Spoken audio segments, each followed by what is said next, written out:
Hi. Hello.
Hello.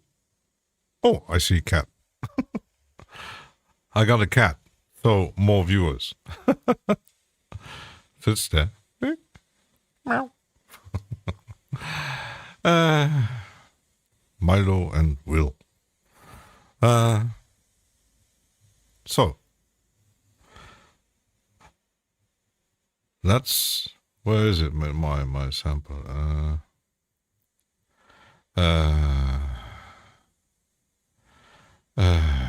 Where is it? And now for something completely different.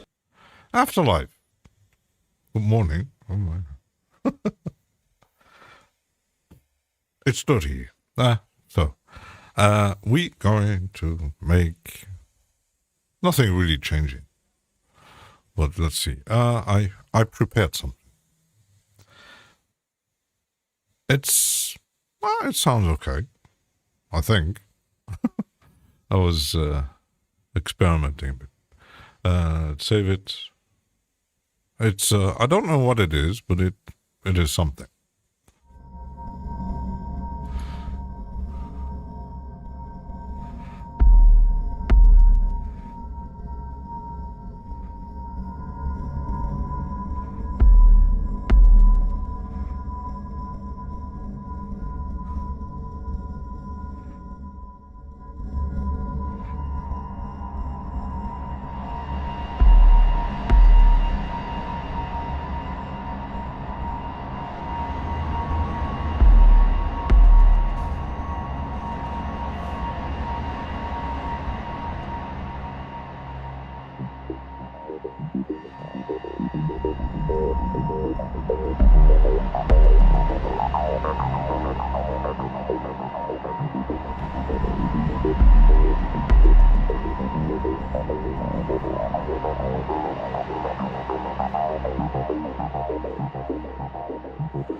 It's dark.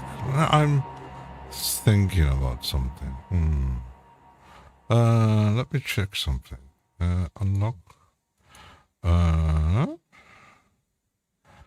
Let's see. Yeah. Oops.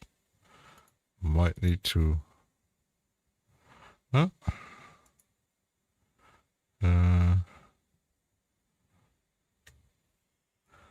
Huh? Might change it to somewhere else.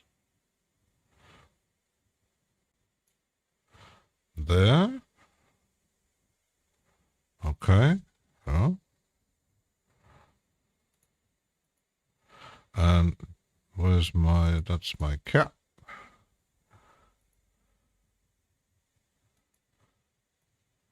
Let's put my cat around here.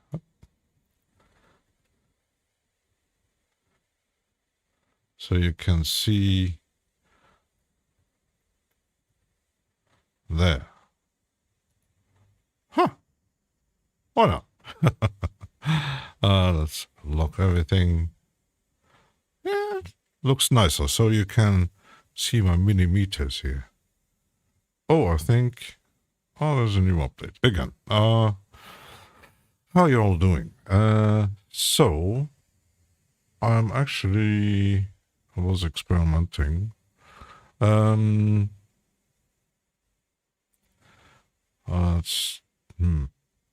wanted to add some compressors. Which one?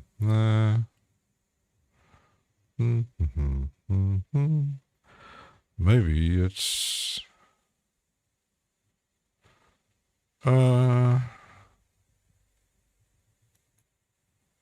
no, I think this one.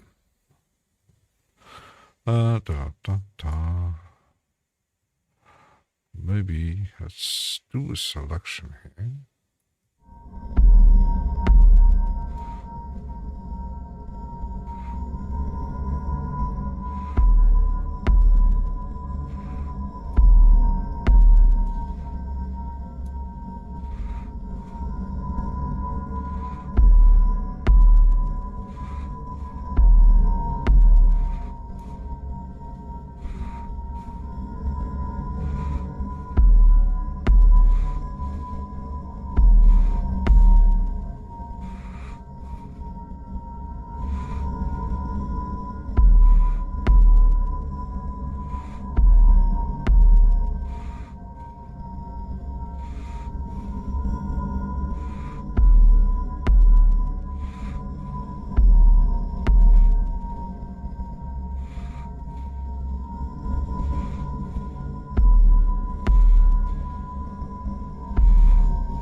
Just a little bit. Huh? I hope you're enjoying it Sunday.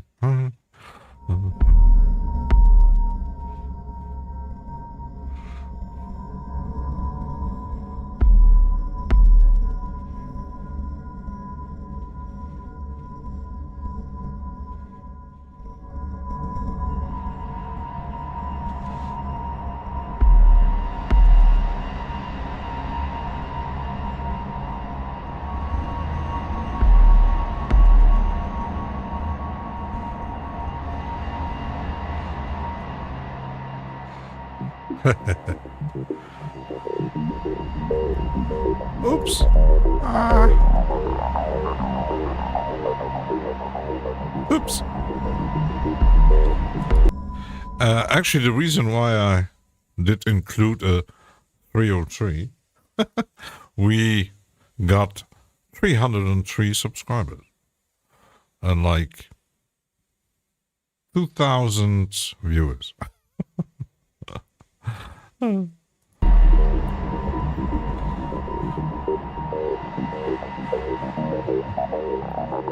got a bubble maker.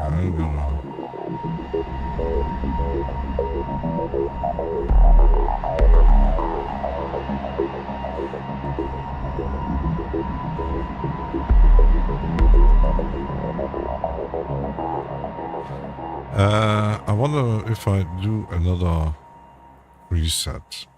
One day I will actually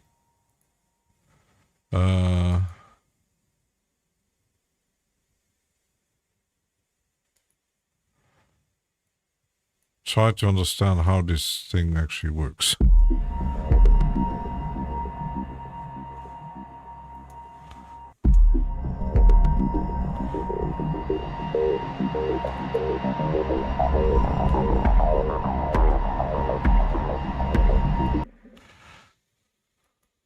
Captain Crunch, Captain Crunch. You know that song?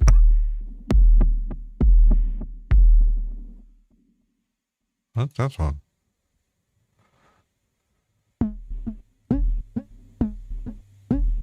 Oh, this one is fun.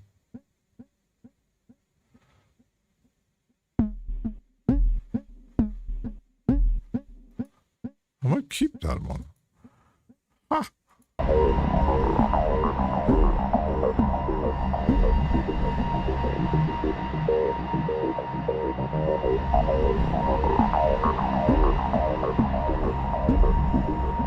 Yeah, maybe not. I don't know.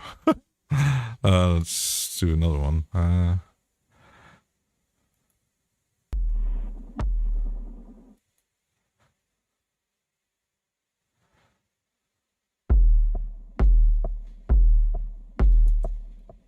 Butter. The other one was, otherwise you don't hear the bass.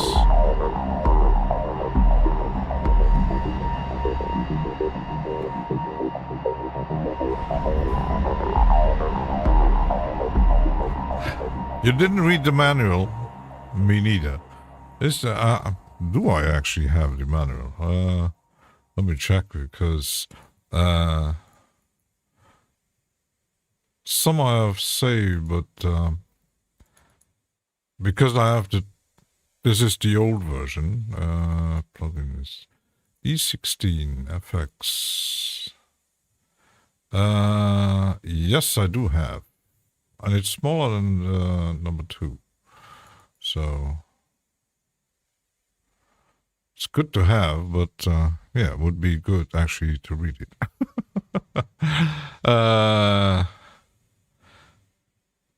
Because when you look at it, it doesn't look like a delay, but yes, it is. But kind of weird. There's 73 pages. Because I was looking for the stream for tomorrow, the unfiltered audio effects, and I do have some of the manuals, but the manuals are actually pretty weak, which is kind of, I don't know.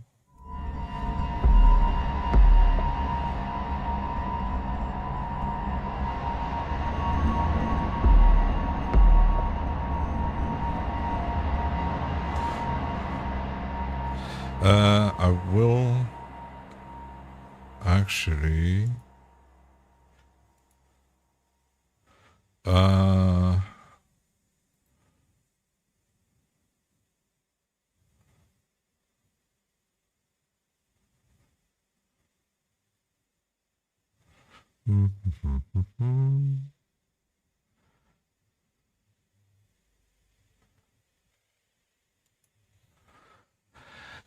yeah, read the fucking manual. And already mentioned before, some manuals are weak or don't explain anything. Definitely, many could be much better. Or sometimes you, even reading the manual, you don't understand what's going on. It's like, it's funny, when I was picking up the new car, the salesman said, and here he gave me all the papers and stuff, and of course the manual of the car, and he said, you have to read it, all the pages, and in a week I will call you and ask you questions, like in school. Said, yeah. I didn't even read it, but might have to. But yeah, some are very how to install it, and yeah. On the other hand, sometimes you got manuals where you have like 10 pages on how to install it, but like very like 2 pages on how it actually works, which is kind of weird why they're doing that. But so we got the receive, you got here.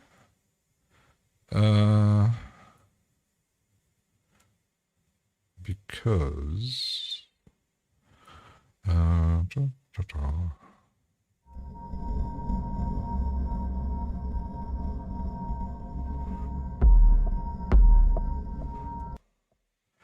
let's add some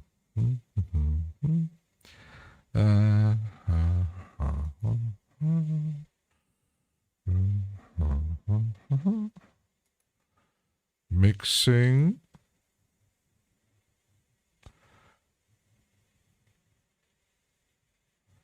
mastering, creative, essential, no. I did make folders here, but I think much analyzer, spectral dynamics, actually dynamic EQ, that's the auto dynamic, equalizer freeform, turbo EQ, and if in the free, no micro, what's that?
You need to work on your folders.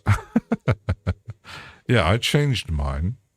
I actually, because, I made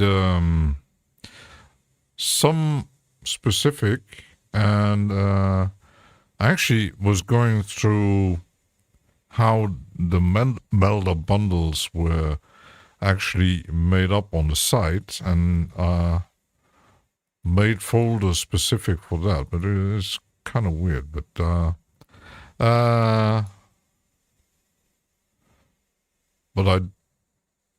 did also make other folders. Sometimes, because it's a bit confusing, I actually made for United and VA and unfiltered audio a specific one, because when you install it, everything is plugin aligned, which is kind of annoying. And I made specific for mixing, mastering, and a creative one. And then instruments and stuff like that. So I made, when I had still Bitwig, with version 4, I made the same thing, which nice and organized in the browser, like folders specific for certain plugins. And then came the update, version 5. I was still in the upgrade thing, and it totally destroyed, because they did something with the browser and totally destroyed everything. So that's a good idea. Should do that with Kilohertz and Hornet too. Yeah, maybe. The thing is, sometimes you have with Melda, it's quite, you actually directly know what they are. But some brands, like, for example, D16 or other brands, they give odd names to their plugins and effects, so you don't actually know what they are. So it's like going through the unfiltered audio here. Triad, Zip, Fault, G8. There it actually says instant delay. Okay. But when you go into the D16 and other brands, you actually don't know what it is. Which is kind of, and I'm actually looking for, where is the, maybe use the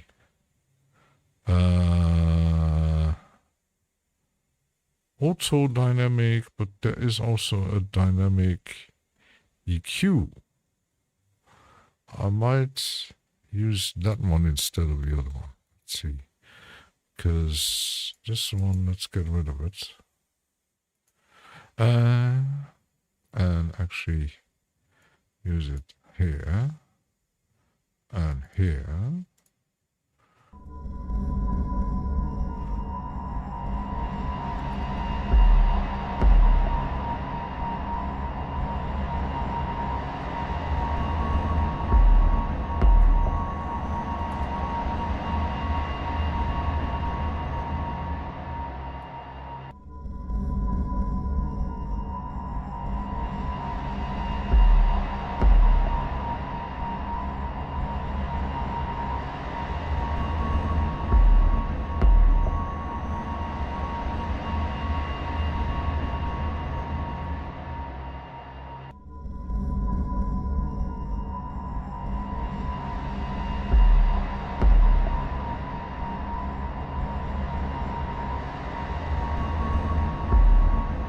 Got rid of the resonances. So it's a lot of work to do after the fact. Yeah, and why it's actually, every DAW handles the plugins differently. And I knew when I was demoing FL Studio how it's, the FX browser is very confusing. And because it makes a very gigantic list, especially if you have a lot. But you can do it manually, but you have to go into Windows where the FL Studio makes it. It's very complicated. And I said, why actually make something like that? Donald Duck, Cockos Reaper, does that mean you're running Reaper on Windows? No, actually it is on Unix.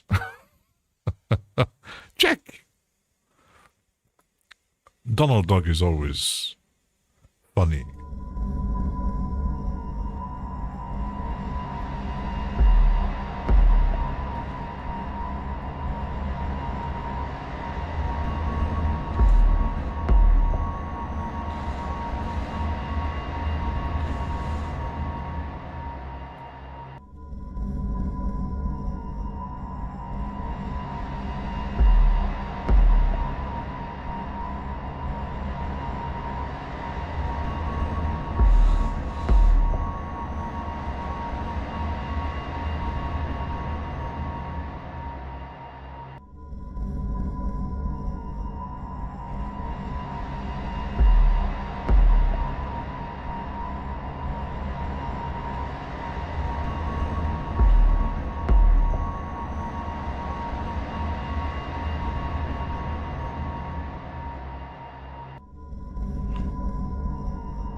Yeah, kind of. You're too early. You go. How are you doing, Jack? So.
Yes.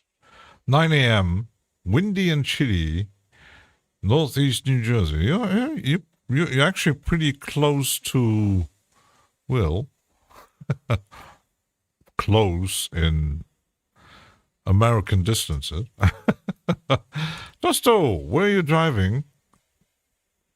Or you help horses in? Looking good. Yes. I should. I might separate these three. Ta-da. Drone.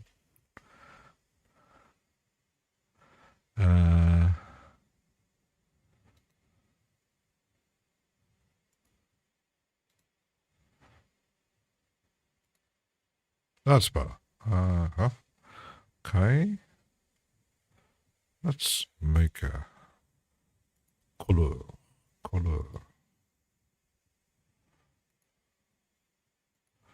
Nice and, well, maybe not green. Maybe bluish. That's better. And I might add some saturation or something. I don't know. And I might do the same thing with these. Look.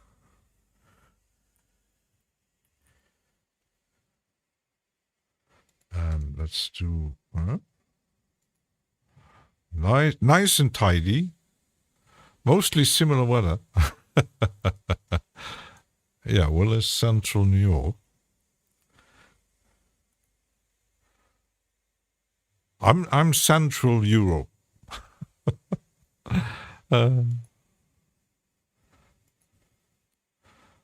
Very Central Europe. So nice and colorful. Nice. So I could actually already freeze my sins here.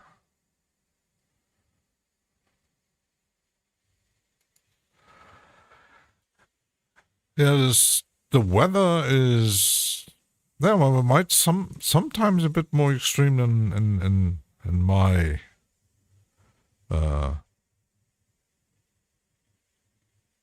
it's gonna get colder this week, they said. And glad that I put directly my winter tires on the new car, because I will be driving to Brussels on Thursday, Monday, Thursday. So to be secured, because I will drive to the Belgian Ardennes. So it's better to have some kind of, because they announced in Belgium a little bit of snow on the Ardennes. So it's better to be sure.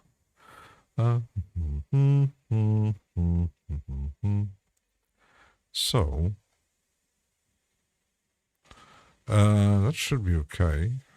Let's see how it sounds again. I'm always restarting here.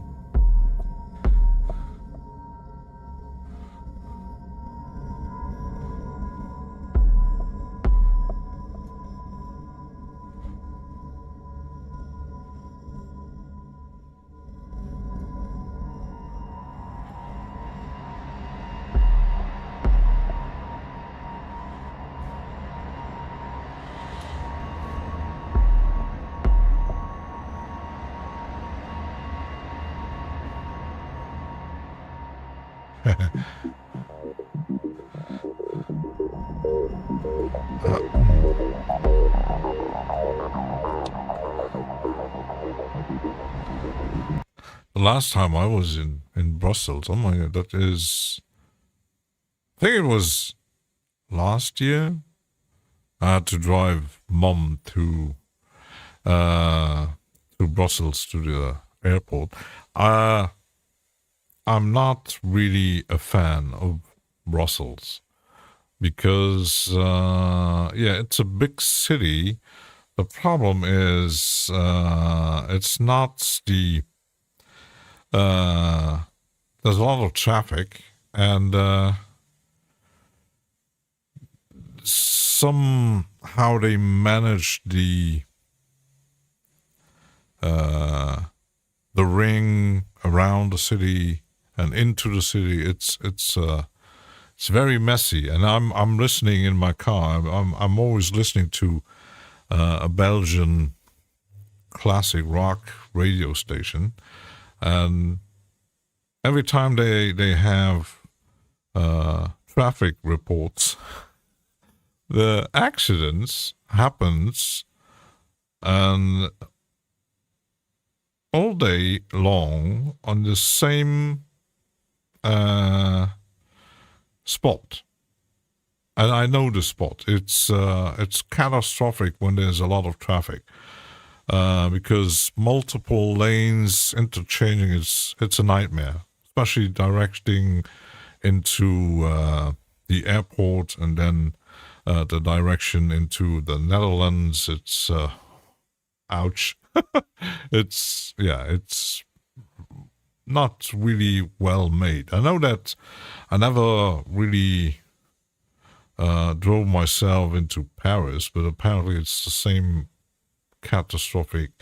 But when you look at it, certain German cities, it's pretty much when I was driving to Frankfurt for concerts some time ago, a lot of things change, and there's so many autobahns. There's so many, you totally get lost because which direction should I take? Is it there? It's a nightmare. Problem is between the Netherlands and France, which are both nice.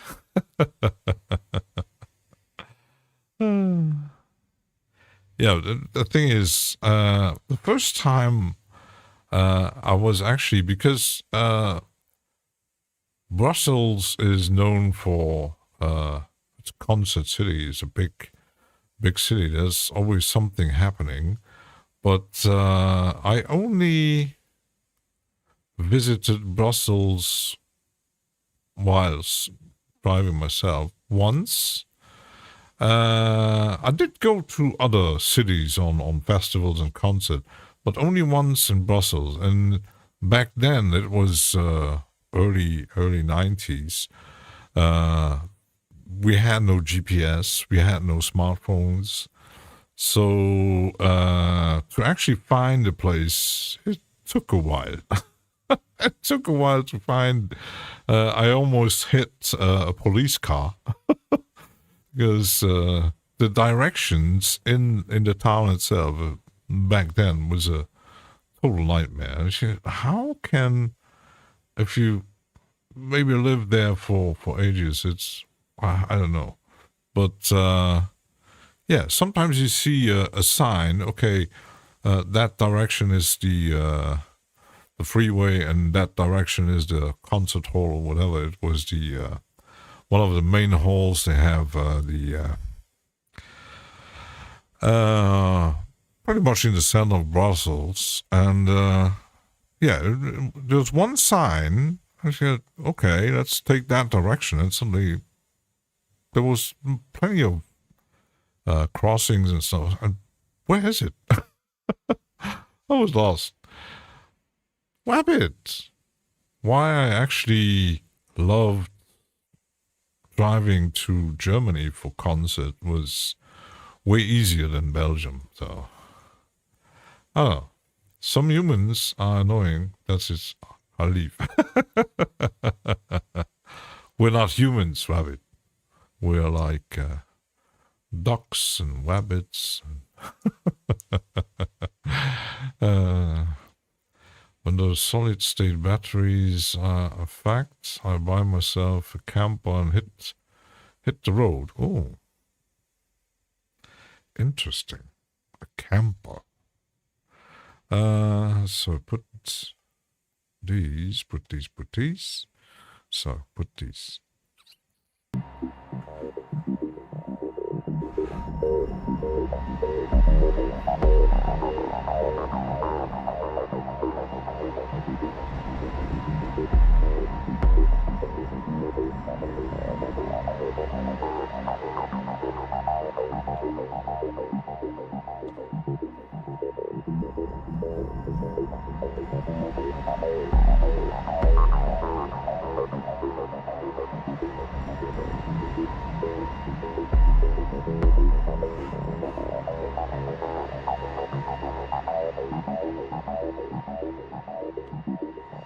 Let's make them nice.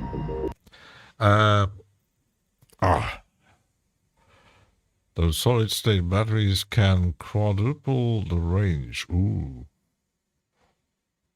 Donald, you need a solar camper.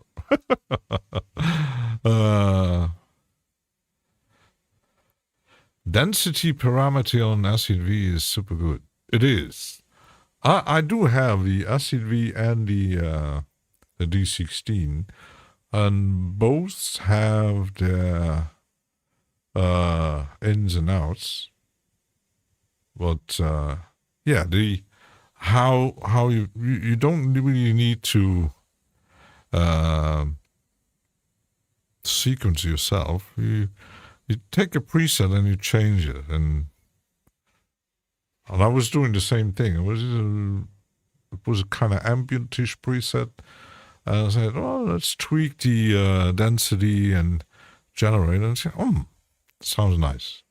Of course, solar on the roof.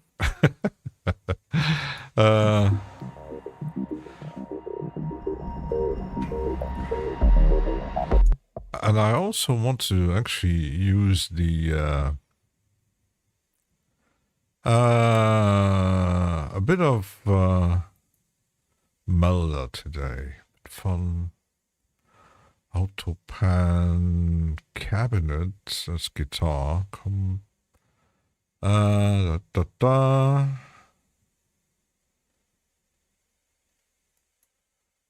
Oh, it's. That's some reverb. I think it's a reverb. Yeah, it's a reverb.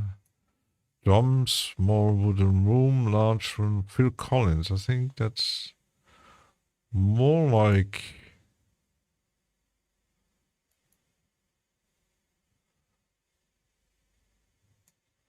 Oh, I don't know.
Yes.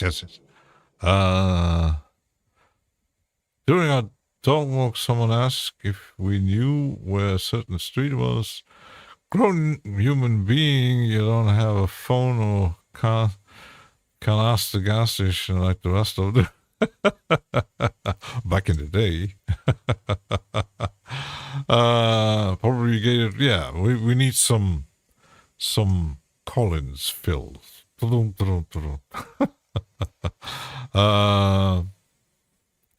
Yeah, it's funny when you're mentioning the place where I work. It's there's a lot of people because everything is. They started constructing that thing like 10, a bit over 10 years ago, because the site itself was a big industrial complex for. They made metal stuff. It was very big industry, and yeah, they it still exists in a smaller version, but the rest of the place they took over, and some buildings are left, some kind of open air museum like they did in Germany in the Ruhrgebiet. The rest is shopping centers and offices, and the site includes a university. And every time you see people looking, last time we actually had some older people. Actually, they were coming to our office in the reception and asking. He was looking in bad, very accented English. He was asking about courses to learn French. And I said, that's not here. So we told him, you might check the university building, but I doubt they do courses for normal private people. I don't know, because most things can be handled by the different towns, but university, and I get quite once or twice a week, you get people searching for something, and I said, nope, that's not here. And you get the most of them on foot. And I know when you're on foot, reading GPS signals is a bit, because I had the situation in Germany once I was looking for a bank at late in the evening, and I used the GPS, and I said, oh my goodness, it was constantly changing direction. You know, where the fuck should I go? Being on the street, not loaded to the phone. Yeah, but I think even though GPS is nice, it's in cars, no matter something that drives, it's pretty much okay. But on foot, I know that what we actually use as with Google Maps and GPS, it's not comparable to the more professional GPS systems in boats and planes, and I don't know. I think there's a difference, and GPS will still mess up with you and tell you to do impossible therefore. Yeah, it's I don't know, kind of it gotten better. And on the other hand, on my phone I have the I recently started actually downloading maps for my region and surrounding my country and a bit of Belgium and Germany, because every time I'm outside of my country, even though my subscription should give me access to mobile internet, it doesn't work. I tried multiple times. Something is wrong with my phone. I need a new one. So I'm losing, especially when I'm driving with Google Maps. Suddenly I still see the GPS signal, but there's no, I don't see maybe I just see parts of the roads, but not the surroundings and the other roads, which is kind of why I did download offline maps, because it's, yeah. And with the new car, it has GPS and maps built in, which might be better than using a phone. So let's see how it goes on Thursday.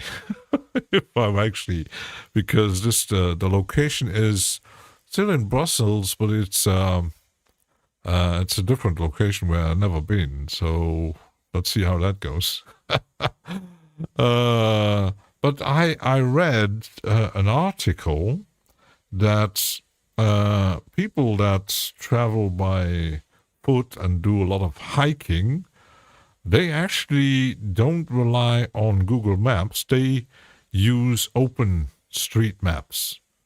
Apparently that one is better when you're actually on foot and hiking.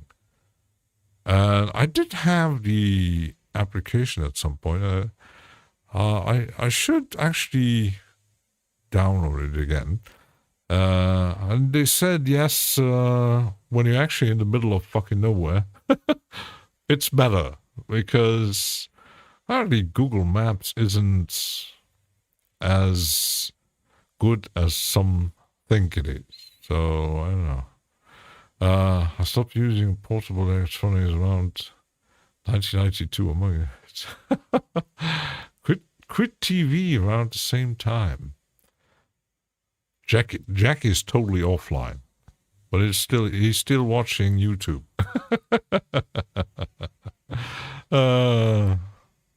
Yeah, I actually remember having these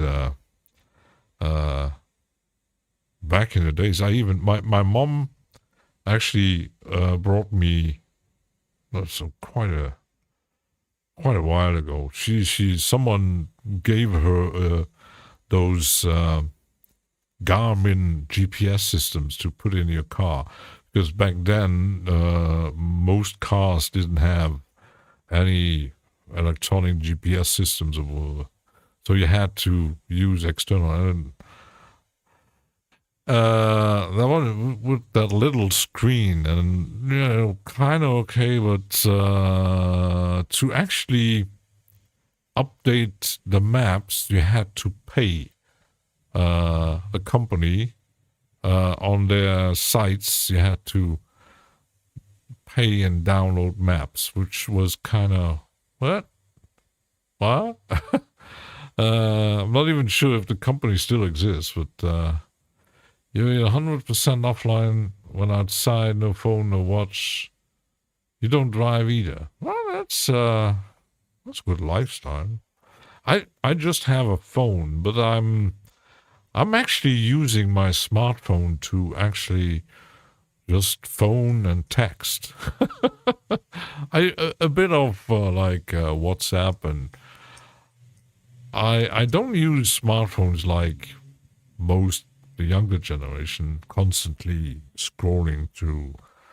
I'm old school. I'm still watching on a PC, which kind of I'm not a smartphone scroller, which can be very, very annoying. I don't know. Something that was a pain, and you had, it's, and now you have actually, included Android systems, or, when you connect your phone, I even had on my, the other car, I had an app, what, at the beginning it was working, and I was testing it again, and I had to reconnect my account, and it would find your car when you're like certain people actually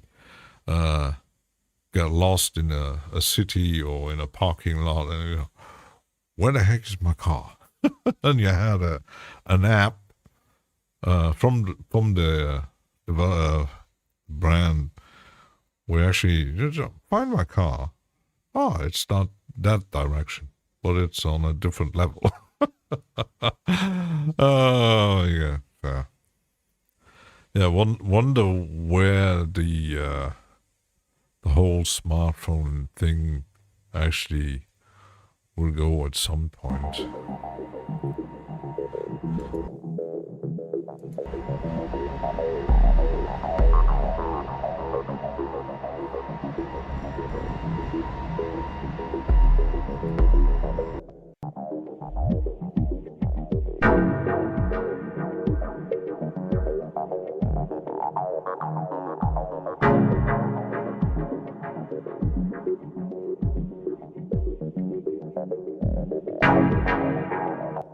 It's a bit loud. Let's see.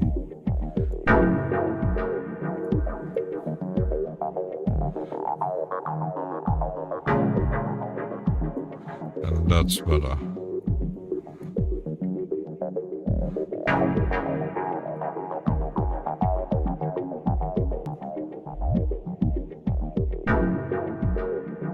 Yes.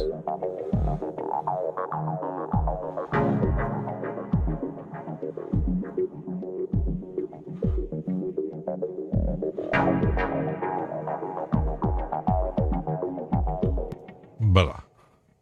Da Vinci Girl. Hi. Hello. Our city turned to concrete only. Yeah. Yeah, no, that's bad.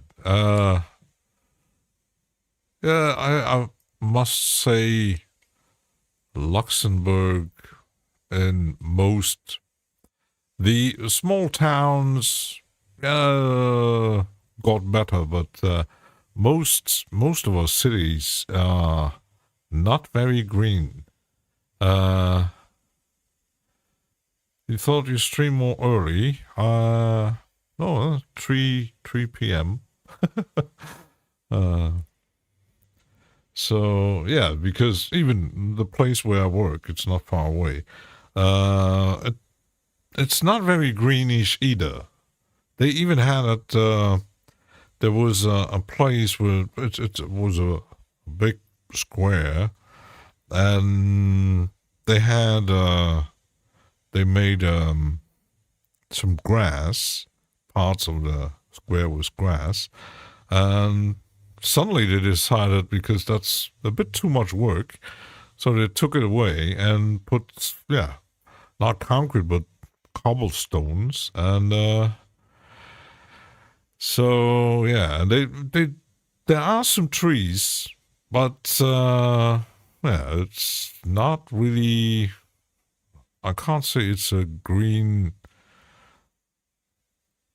not very environmental friendly place. Maybe in like, I don't know, 10 or 20 years when the trees are getting bigger, but still way too much concrete. When they built behind our office. They built, I think it's Europe's longest bridge it's a thing where you can walk and drive on bikes, and it's it's like a bridge, but it's very long. It connects the plaza where the offices are to the other town just a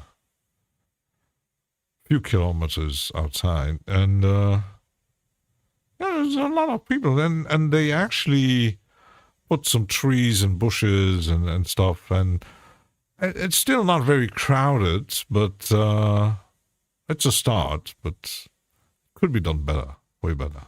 I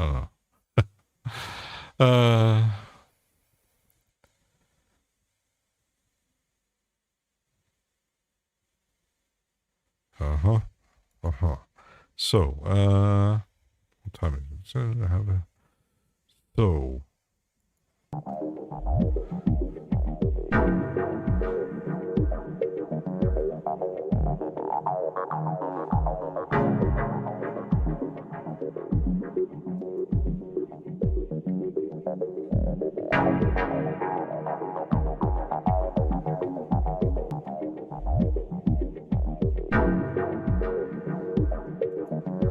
what is MCOM?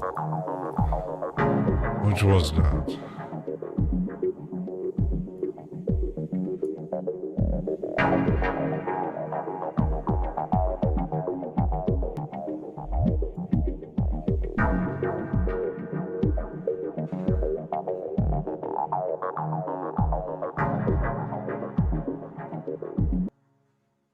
Does it do anything? It does do something.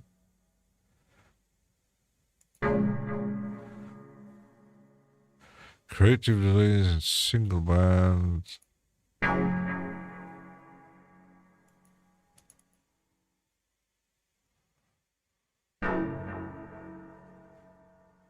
Airlessness into cohort.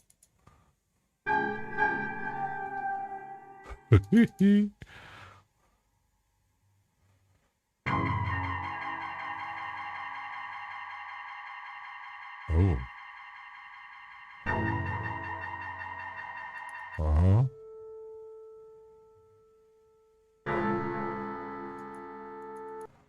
Nope.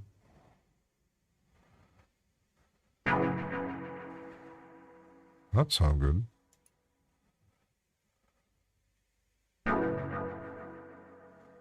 Something wiggling here.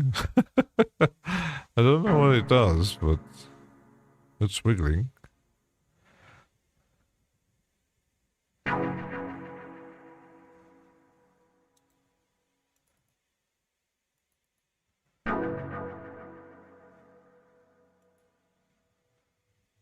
Ah, it's here.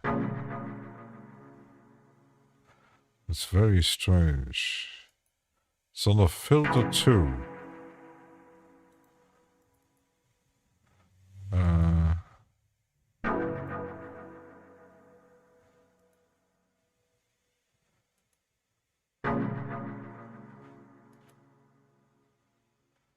Where was the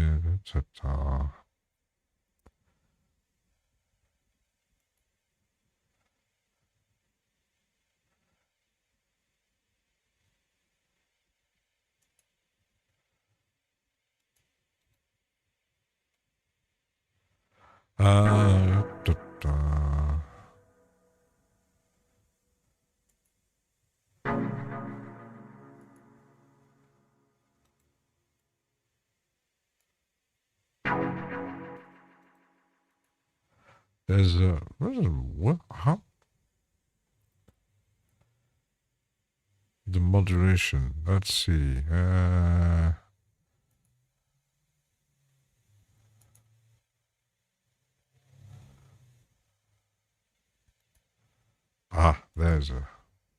There's the modulation.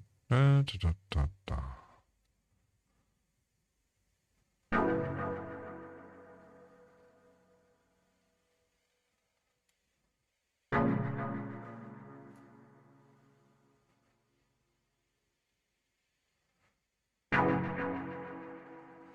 Was the filter too?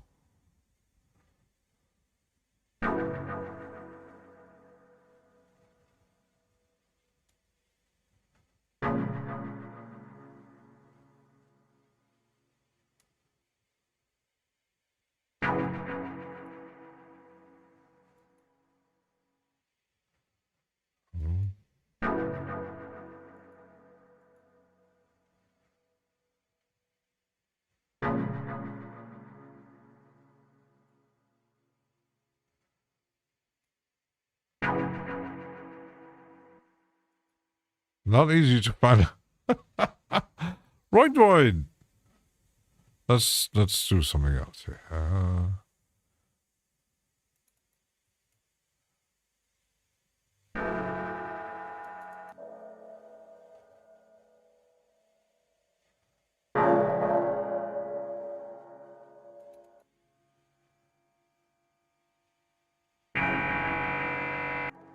No.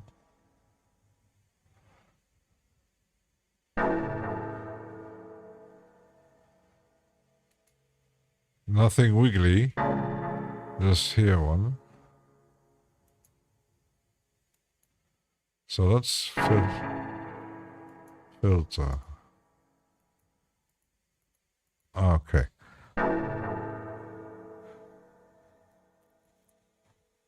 Melda is something a bit cluttered.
My brake works. Yes.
Sounds good. Let's take a short break.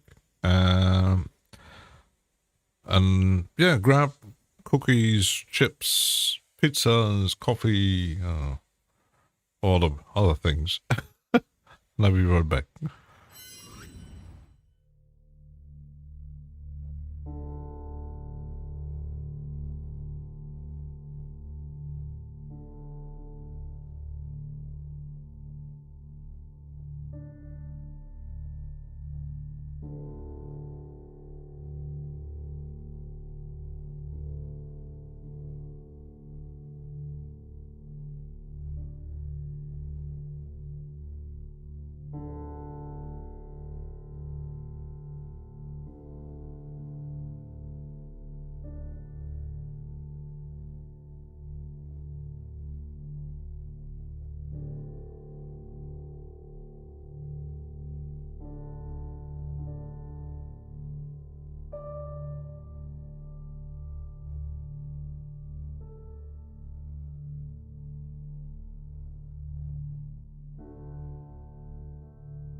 Back. Actually, because I don't hear it. When I change back to the live, my music cuts straight. I don't know. In the streams, if it does, because you can't really, with the music, you can't do a fade. At least I don't think so. Which is kind of annoying. You can do fades with video, but I'm not sure if it actually affects the audio. Nope, nope, nope, nope. First. I don't want to add too much, but that break here.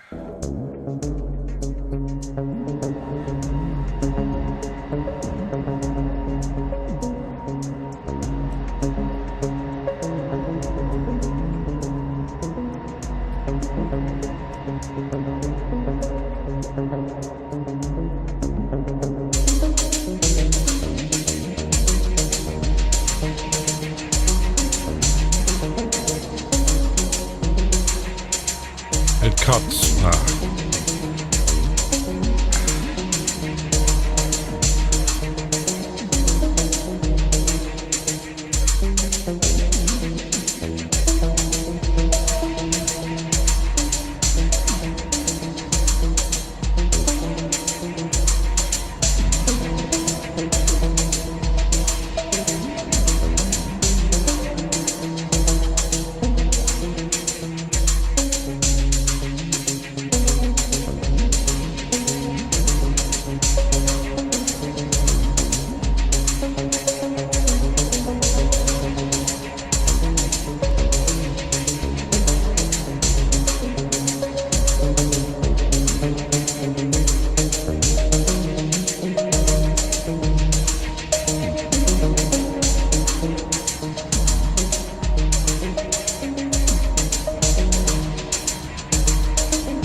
Maybe I do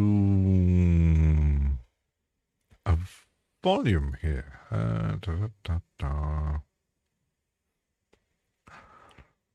Here.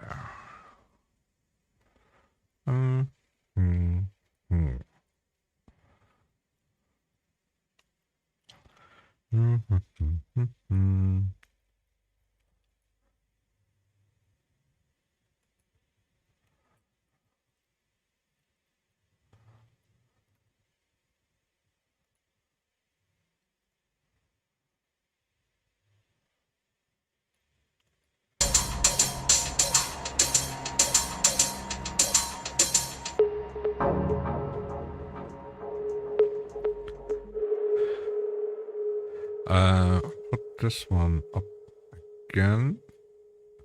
But I'm gonna put this one.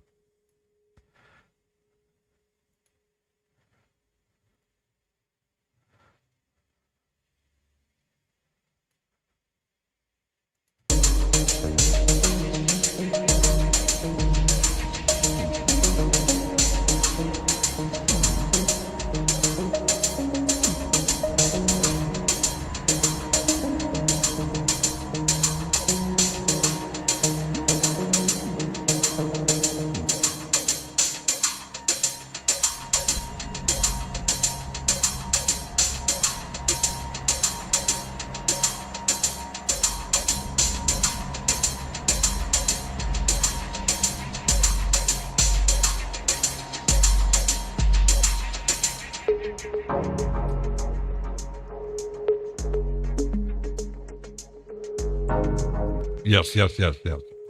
Sean! A film you are now on 32-bit flown for out. You really do not use it most time. You usually 64-bit. 64-bit? I mean, yeah, I can record in 32-bit, but I know Reaper has more. Do we need? That's the same question with cameras. In I know that in the film business you have cameras that goes way beyond 4K. You got 8, 16K resolutions. Do you really need? I don't know. Maybe it depends on what you do, but because most audio interfaces are still 24. To actually find 32 is already pretty rare. Only a few brands that actually do. But from the hearing point, I know it gives you more. How do you call it? Headroom, stuff like that. No clipping, apparently. But yeah, do you need it? I know it's like all kind of technical things. I don't know.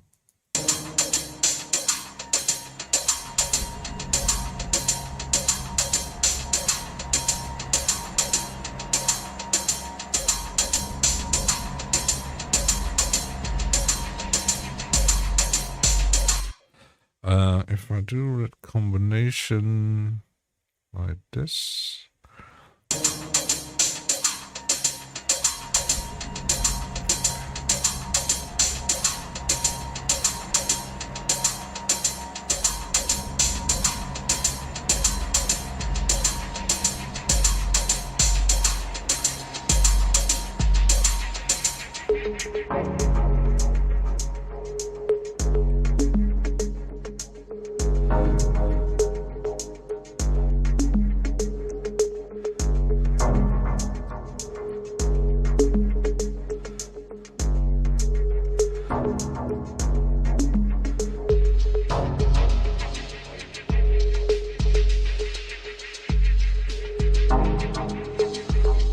Works better. Mostly for impulse responses, yeah. Probably. Yeah, but depends on if you're just a hobbyist or professional recording studio, you might have more advantage when you get higher resolutions. But as a listener, you that's the same debate with the high-end people or nerds that I got a DSD with I don't know how many bits and stuff like that. Yeah. Do you actually hear the difference? I don't know. I probably wouldn't, but and I've seen an article where someone was talking about TV resolutions. The same goes for. I'm still using 1080p for my computer screens. And Sean said everyone is a hobbyist now. Yeah, I always say you're just a pro when you actually get paid for something. Because there's a debate, no matter what you do, if you don't get paid for stuff you do, you're not a pro. You're just an amateur, when you see hobbyist, but you're still an amateur. Because when you do music and someone pays you to just do that, you're professional. If you do it for free, you're not a professional. Because something, oh, he's such a professional in mixing, but yeah, does he get money for it? If not, he's not a professional. At least in my opinion. Because, I don't know, when you do normal work, you are professional. You get, I don't know, paid for work. I don't know. Otherwise, yeah, we're hobbies. Amateurs. Because hobbies, amateurs, not really a bit of a difference. It's like in gaming, you got casual, you got pros and actually get paid to win or paid to make. Yeah, and the rest, gaming nerds and amateurs. And the casuals are, well, kind of hobbyists. But all in all, it's a very weird stuff. So, I don't know, I want to mix the stuff. It almost looks like there's a different in... It's not straight, is it? And I see, I almost thought there is a point. I knew there was a point. Ha! Quite odd. Hmm?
Yes, I like it.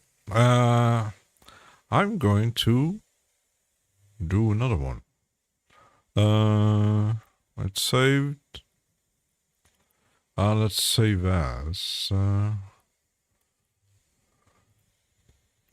need a name for that.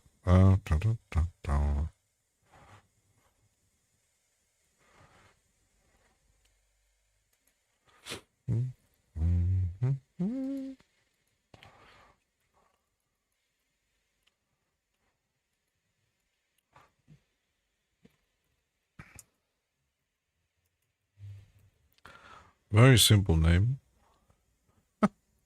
Could actually, let's take it 31.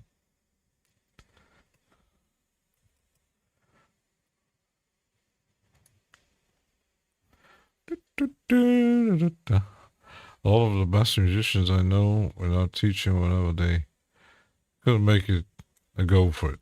I think, like, it's like the 1%. You got, so successful musicians that make actually money with it. And even I recently saw a video, which was kind of fun, where the bassist of Yes, who died, it was in an interview, and the title said he doesn't know music theory because he was playing by ear like so many musicians, famous musicians, never actually learned music. They played by ear. It sounds good. They don't know scales and specific notes, and when they say, "Oh, play in a chord progression in diminished or whatever," you know, what? And grave. So we can close that one, which is kind of annoying.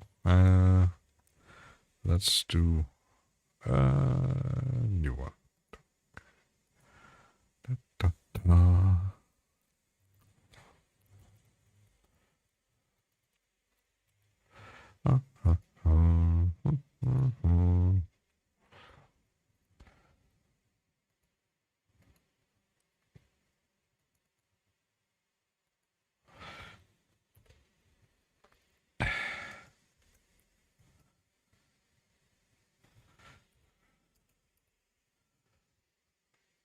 Well, let's make a version 2.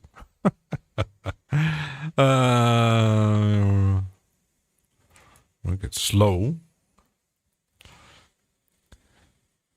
Did the cat eat the zombie? I think the cat made zombie soup or zombie coffee.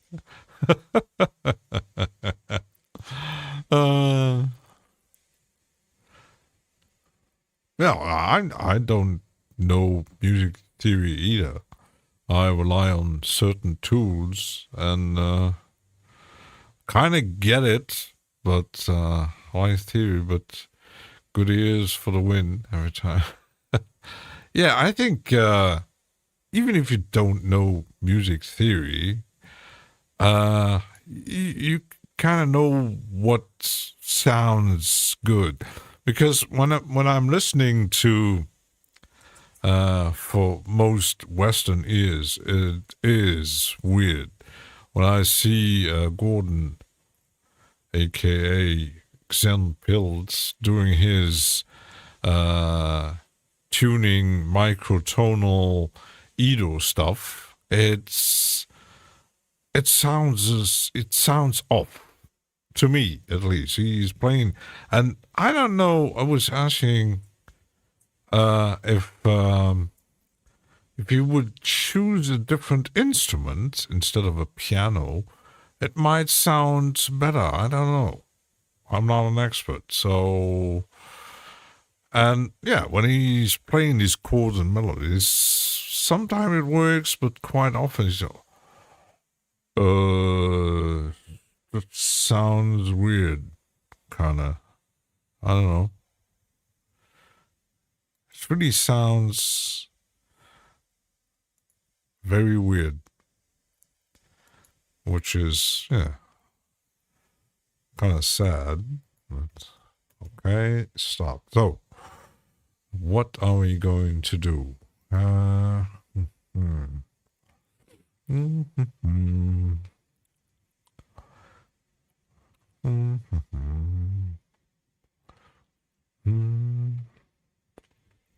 Let's do a bit of no.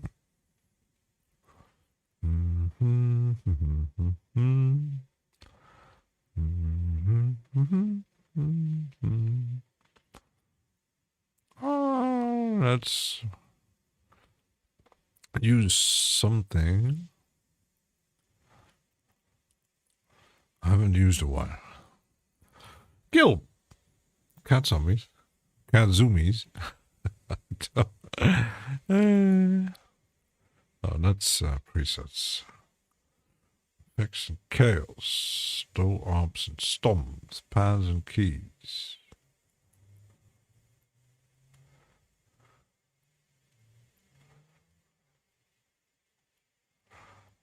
I don't really have folder empty.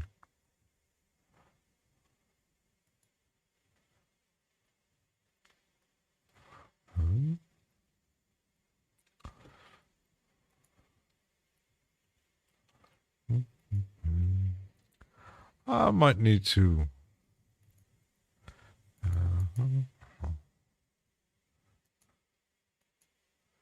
Doesn't have a default here, does it? No, that's.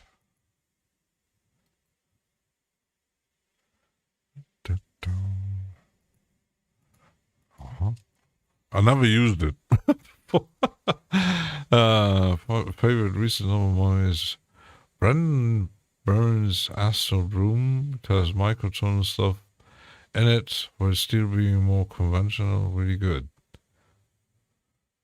Oh, John Matthews. Oops, preset. Drones.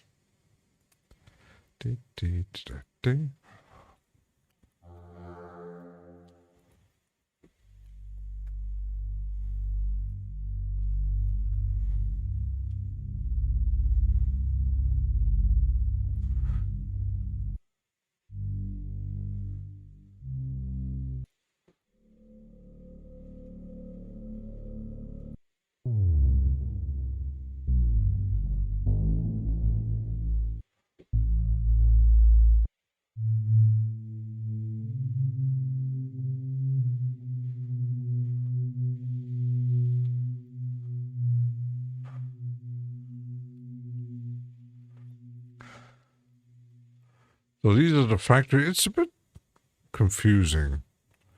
Because I know when I bought it, they included all the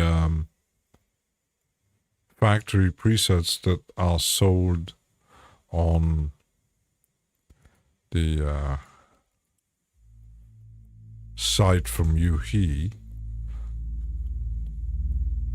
Already liking it. Have you tried a new Future World Boy Valhalla DSP? Not yet. I will buy it at some point anyway. Unscripted says the cleanest revolve. Yeah. Unscripted says that something different. I heard of people saying, it doesn't sound like. Yeah, there's the new Future Verb, there's the new, it might be something to grab by the end of the month.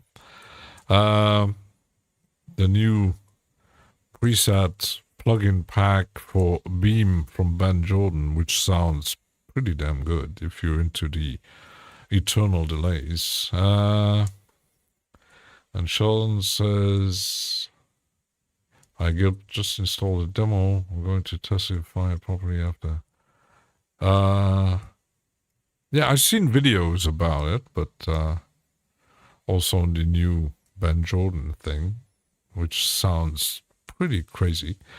I like when avant-garde is more accessible, like the Coltrane stuff. Yeah, jazz. Yeah, still found a lot of people could still get it, even though they might take more out. Yeah, in jazz, I'm not so. I heard some pretty crazy stuff, especially in jazz, avant-garde jazz. But avant-garde experimental is always something very of a personal taste, because even with more harsh things like industrial, experimental, drone, it's not for everybody. Some people just, even if you say, oh, I like ambient, which kind? The more melodic one, the more sounding with sequences and pianos, and there's so many nuances in all those things. That it's depends on the taste you have, which is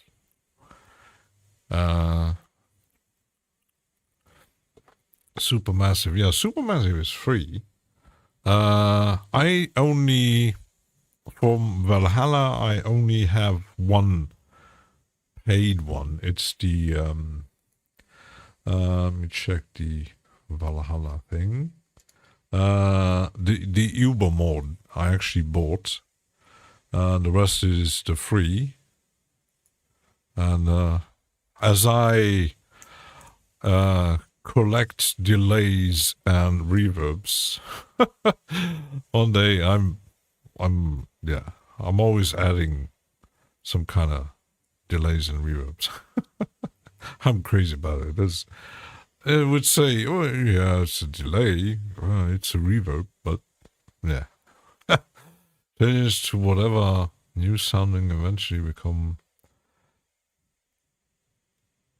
more standard. Yeah, it's like when you look at, for example, you take 9-inch Nails. It's not something you would actually see in charts and selling so many records and being so successful, and later doing music for movies. You wouldn't say, wow, it's way too harsh. Well, apparently it was accessible enough to be big successful. Not compared to, like, I don't know, bigger names, but still, if you say 9-inch Nails, because you couldn't compare 9-inch Nails to many other similar projects, but maybe it's because there was guitar in it, or how the songs were constructed. Because even like the March of the Pigs is a pretty wild track, but I do like his more calm things. But I also like Ministry. But even though they call it industrial for me is way more not accessible. If you like the standards like Throbbing Crystals and SBK and the first record of Einstürzende Neubauten, or noisy stuff like Merzbow, Orb from Japan, and then stuff which is more rhythmic from Hans Productions, like or coming from Belgium, like Dive, or projects like Asmus Teachings, or Raison d'être, or so many very obscure productions, which is actually to find physical copies. It's already pretty. It's a very underground scene with a lot of tapes and limited editions and stuff like that. But also a Fire Reverb, more advanced Fab Filter Pro R2. Yeah, the the Fab Filter reverb. I have the delay, but the reverb, one day it will be mine. But one day. Oh, okay, let's make some notes here. Let's again. No.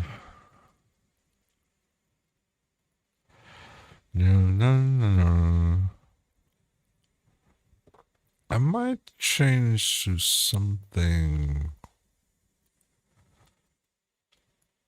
minor.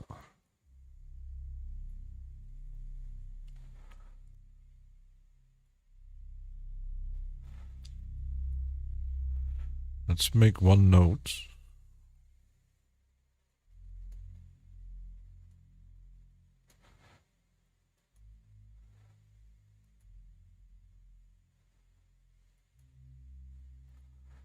Something random. Random. Let's make some movements here. What? Ah. Back at it.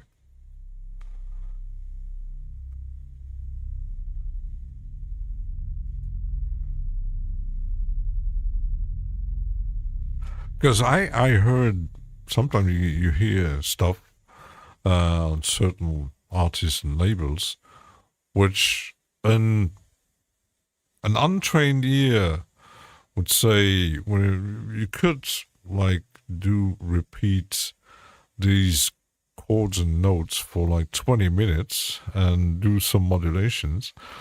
Some would say, it's the same thing all always.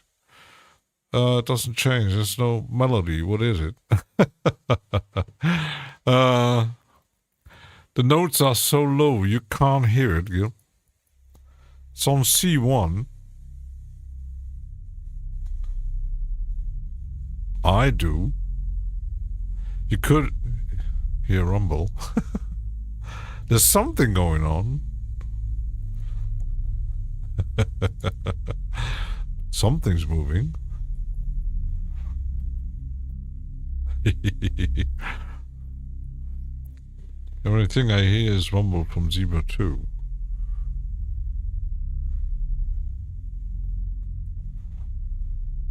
You could, which is an idea, if you duplicate the track and with the same presets, change the notes and layer.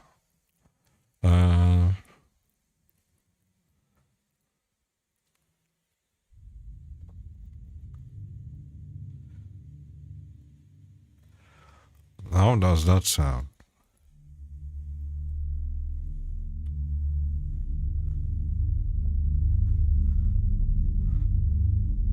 So that Gil hears it. Ansgar loves trend 9-inch ambient pieces. Yeah, I liked the Ghost series, which was really interesting. But when you hear these tracks, no matter which musician made it, if you're interested in these things, you ask yourself when you listen to it, how do they make these things? I know that some uses hardware modular systems, which can give you totally different results than in a DAW, because with specifically modular systems, you tweak, you combine. It gives you something. When I hear or watching videos, people making ambient or drone, or it moves. It in software you have to add effects and modulation, which still doesn't give you a thing like in the modular synthesizers, which is try to add some harmonics, waves or bass or saturator. Yeah, I don't have any. I actually uninstalled the few things I had from Waves. I uninstalled because Tron 2. It's Tron 3, because Tron 2 is Daft Punk. Which is kind of, it's confusing. Because the first Tron is like almost as old as me. I did see it in cinemas back then. Can't imagine that crazy stuff. I was fascinated by that movie. Tron 2 was okay. And then I didn't hear the soundtrack yet. The harmonic adder plugin here to hear it. Sounds interesting. We could let's make some kind of loop, and if you could, if you make a oops like this and add the something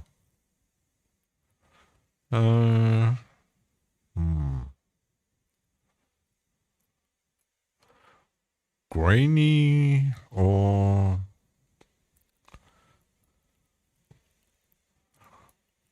we'll try.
It's kind of working.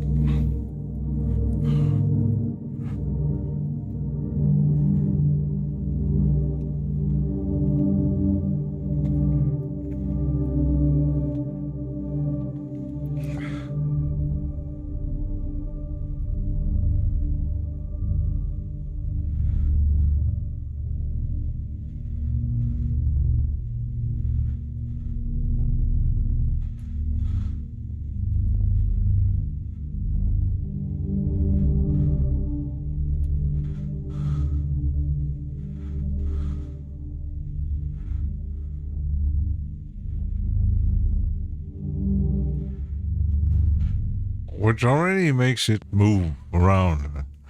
Anarchy rhythm corkscrew plugin that may be interesting to use. I like your rhythm corkscrew. You have some crazy plugin names. Never heard of that one. Huh?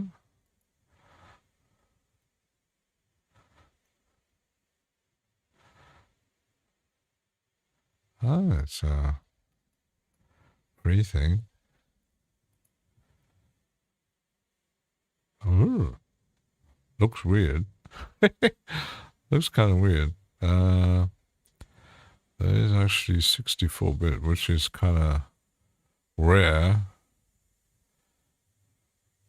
5 audio plugins, each of which does a novel form frequency domain processing. Spectral, multiple shifts. Oh, might download that. Kind of looks interesting. Huh. Might need to test it out. At some point I want to actually grab some other presets, but you also could use for these kind of things you use Lunacy Audio Beam, which makes things move around. Aberrant DSP.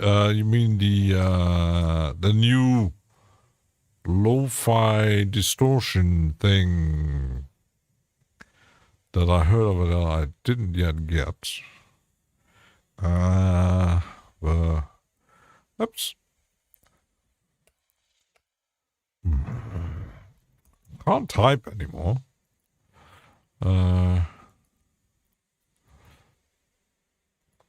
Yeah, the Cataclysm, which is at a good price. 24 at the moment. Even for full price, it's not expensive. I've seen a video about it. It's kind of multi-effects, has looper, hum, with some filtering. I like the UI design is always very fun with Aberrant, but yeah, Cataclysm. There's so many things out there, which makes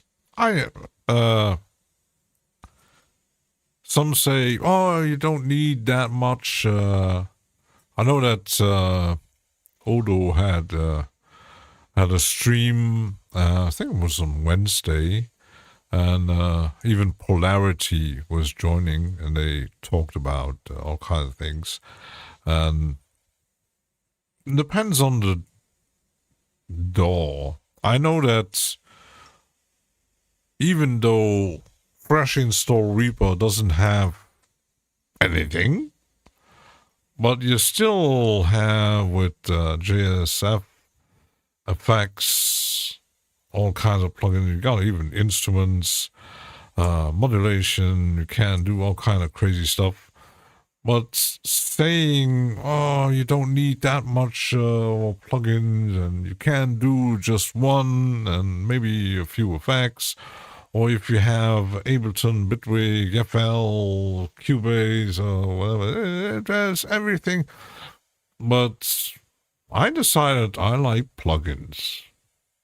I like to support plugin makers, and I like to support preset makers, because I don't make one.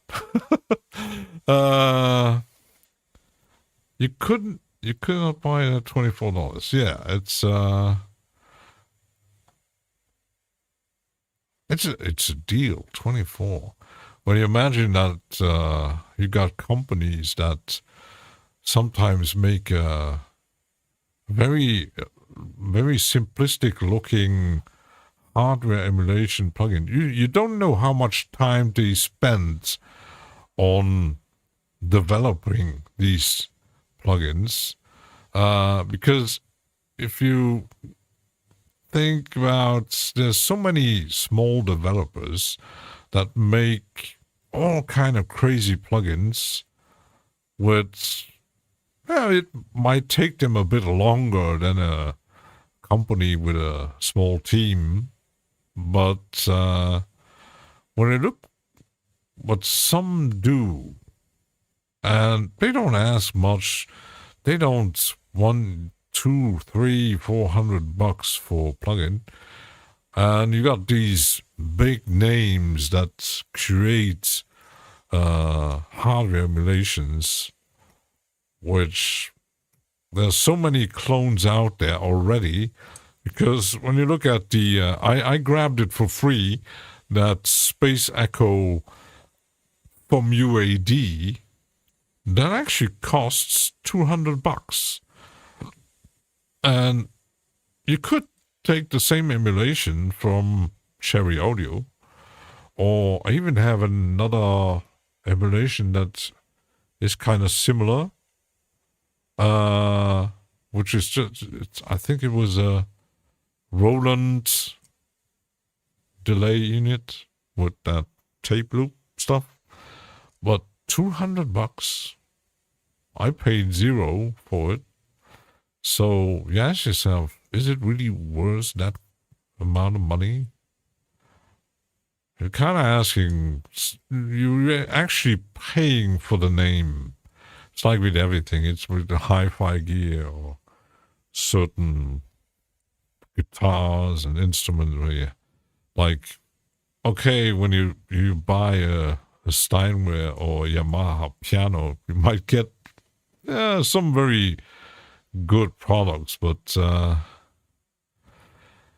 then you go wait and go for hardware. Yeah, but yeah, it's your thing. If you like hardware, if someone likes to build modulation systems, like a big Hero Rack system, and everybody's choices. I don't have the time and money and the space for hardware, sadly. If I had the money, I would go, straight for it. I would buy a gigantic Eurorack system just to get a gigantic electric bill at the end, but very small. Yeah, it's the sad thing is there's a lot of small developers that might decide, okay, I'm stopping development because either they don't sell enough, but if you don't sell enough, you might doing your promotion wrong. I mean, you got a lot of small developers or one-person developers that, have a name that, if you say, Melda plugins, everybody knows exactly what you're talking about. Maybe not everybody is using it. If you say Hornet or which was actually named in an interview, some famous, I think he was a guitar player, which kind of had a big name, and he said, I'm using that Hornet distortion plugin on almost everything I do, which you kind of say, why doesn't he use Waves? Or but I think Waves, many people are jumping off since quite a while, so let's see how that goes. But you always get brands that you like that make good products where you decide, it's like someone I know, for example, like some totally into Akai MPCs or old Akai samplers, or like Roland synthesizers or Korgs or whatever, Bontempi. No, I just do not need always new things. Yeah, but that's you. I mean, we had a discussion on a little chat yesterday. For example, I don't say you now have to buy the new Valhalla reverb. I don't say that. I don't make a video about, oh, that's so fantastic. You have to buy it. It just costs $50. And use my affiliate link. Get me some money. I don't do that. I play around with plugins. I test plugins. And sometimes I have brands that I liked that kind of started disappointing me because, for whatever reason. I had some Native Instrument stuff, mostly free. I think I did buy for a very small amount the old FM and their old synthesizers that still work with a small interface, but I decided Native Instruments. I still have all my Isotope stuff, even though that Native Instruments actually bought Isotope. I don't buy into their, or don't upgrade RX and Ozone anymore, because that is kind of, if one version works, I don't need to every time pay like I don't know, $150 to have a new fancy version. Waves, yeah. I when you look at it, the method of Waves, you got the plugins that might still, there's plenty of people that actually like them, and you got that upgrade system, which, there's a new version, but the numbers might change, but the plugin still looks the same. It's not. Is there an improvement? I don't know. I had the CR8 sampler, and I actually did, at some point, I did pay to get a new version. But the plugin was still the same thing. There was not added anything new or any new functions. It just, it's a new version number, but that's not why I pay an upgrade. Like, for example, I did pay an upgrade for like the HY slicer. I did pay an upgrade for certain D16 products, and I get a new thing, some improvements. But otherwise, but you don't have to buy them. The customer is king, like would you say.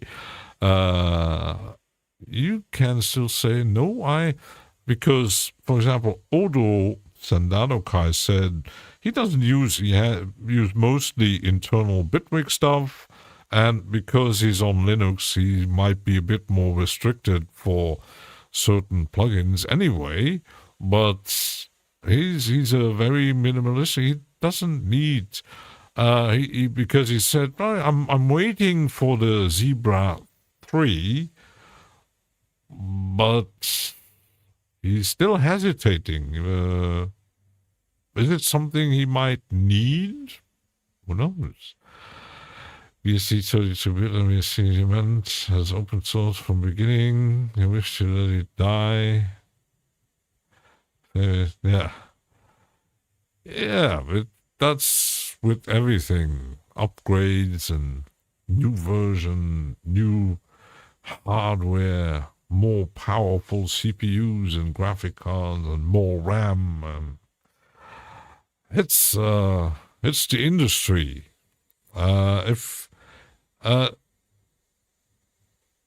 It's a capitalist system. If someone develops a thing, be it hardware or software, takes time and effort and money and hours to make, and he needs food to live, or she, and might have a company that needs income. So, we rely on money. And if someone says, there are companies like FL Studio, you buy the DAW and you got upgrades for free forever. So you still ask yourself, how does the company survive? Maybe because they're attracting always new people and people buying enough FL Studios, so the company is rich enough to actually buy other companies like UVI and Melda and many other things. So it still works. You don't need like Bitwig does that, you pay an upgrade price for a year to get a few updates and a few fancy new things and a few bug fixes. Reaper doesn't do that. You pay once and you're free for 2 versions that might take 10 years to come out. Depends. I pay for version 6. We are 7.53. The last time there was no much. At a certain point, boom, it was going from 6 to 7. But I'm still. One day version 8 might come out, but that might take another few years. Who knows? But with certain things like the isotope, ozone, and RX range, they just add a few things.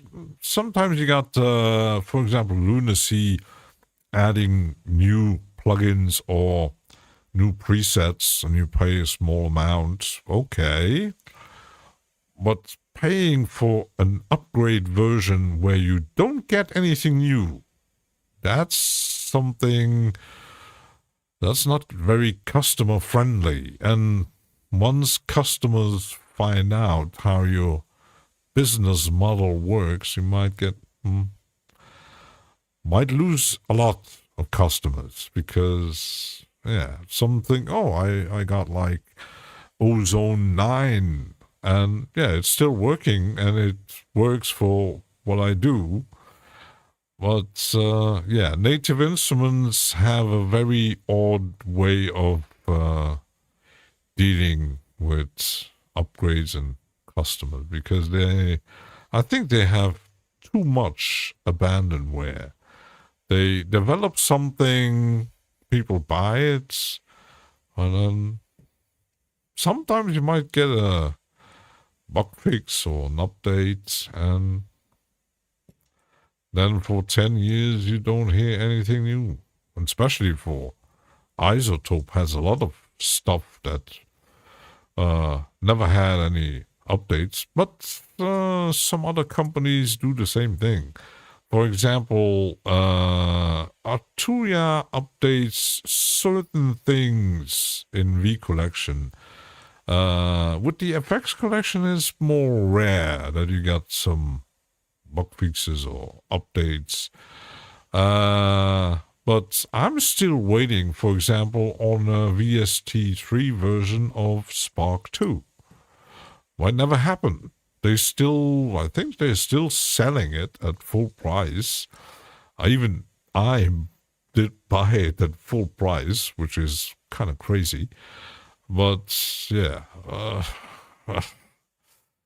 would be nice to actually like an Isotope with Iris 2. And why don't they actually, you use Absinthe, but all the teaching group it's lost. Yeah, the downside is they could, but apparently the developer is gone. But just build something from the ground up. You might, I don't know, because it was a pretty damn good plugin, Absinthe and FM8. So I don't know. I give say both that Future Verb is fire. There's really 0 metallic artifacts. Guilt is soul. I think when you look at it, it's not.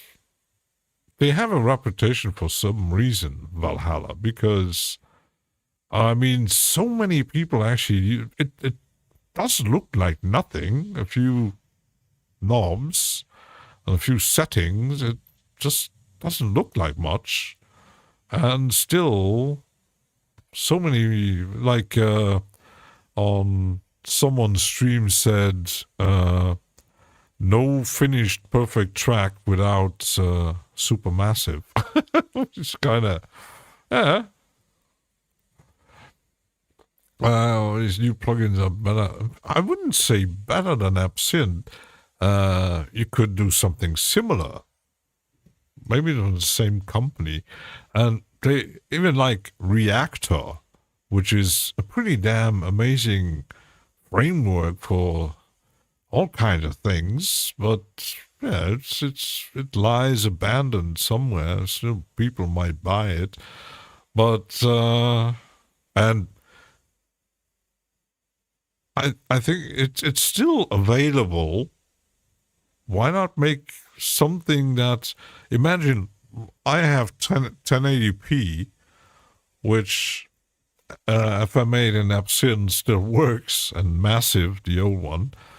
But imagine you have a 4K screen.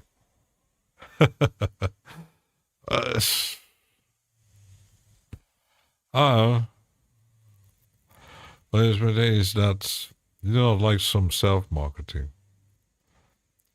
Which Native Instruments or Valhalla? Uh,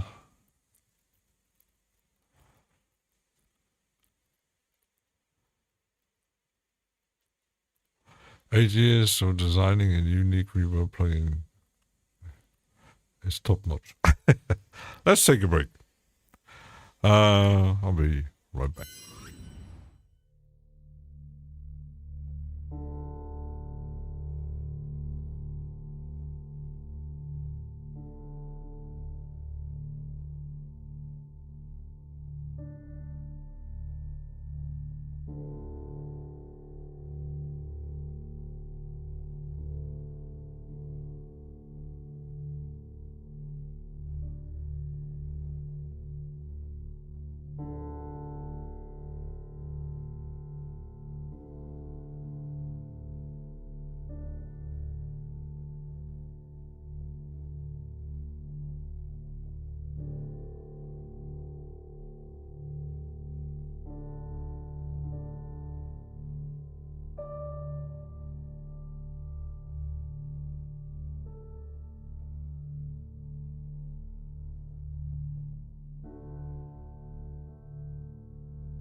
You Tyrone Sellers is here. My music cut. Christopher Mayer Windows only takes a week to make his own great plugin. Yeah, yeah.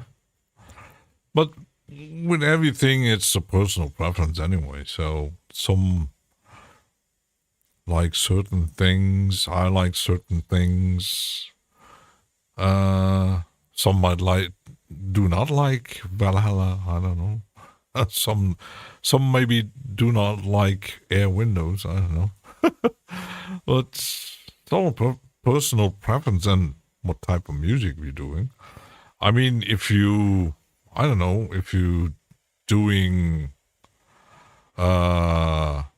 EBM, you wouldn't actually use a lot of reverbs and delays. Probably, maybe a bit, but you might need specific drum machines and specific synthesizers would have a certain sound. I don't know. So we got this. We could actually. It's already sound a bit modulated.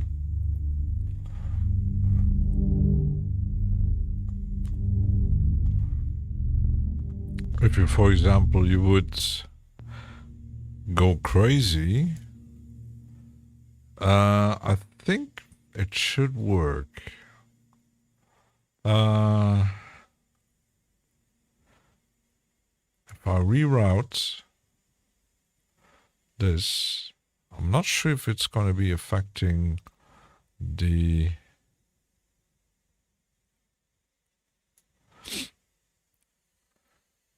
thing here. Let's see.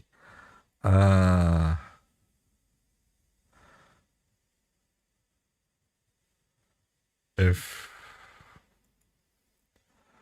you would add something no? Like some here.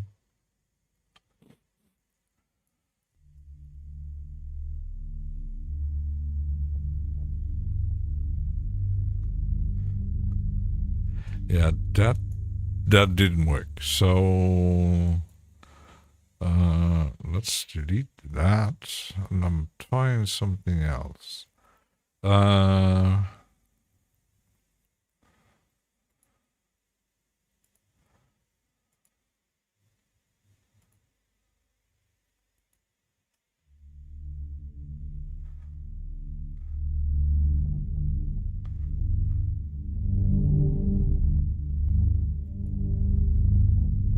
Instead of using the portal,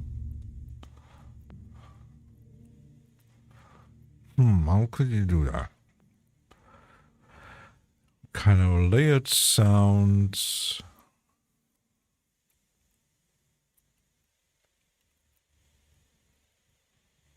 Could actually use it on the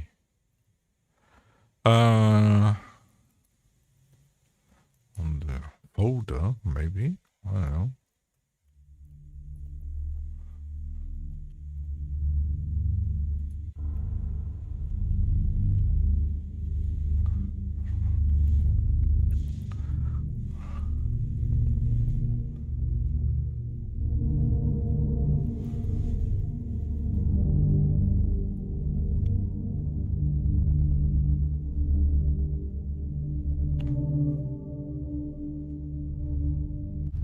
That's good.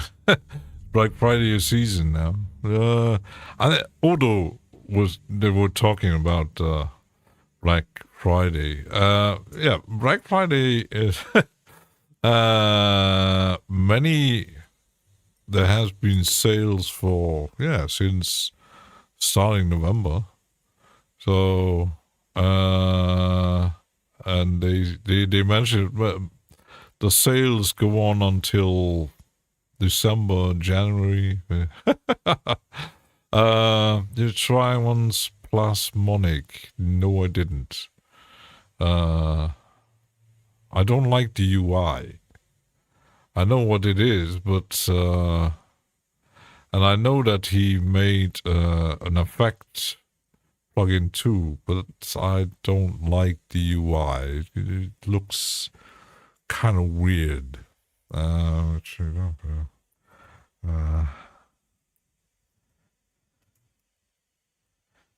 Oops, the Rhizomatic software. I know that I've seen it's not cheap, 149. I was kind of interested in the Synestia thing, which kind of, it's a multi-effect, but yeah, it's 119.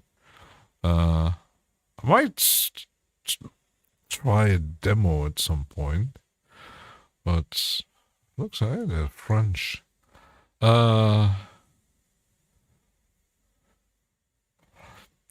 Yeah, it's basically November. I know that, but the thing is, Black Friday, yes, it might be some, because you got companies and developers that might do Black Friday sales on a more limited basis. I know that you won't see any Black Friday on Valhalla anyway.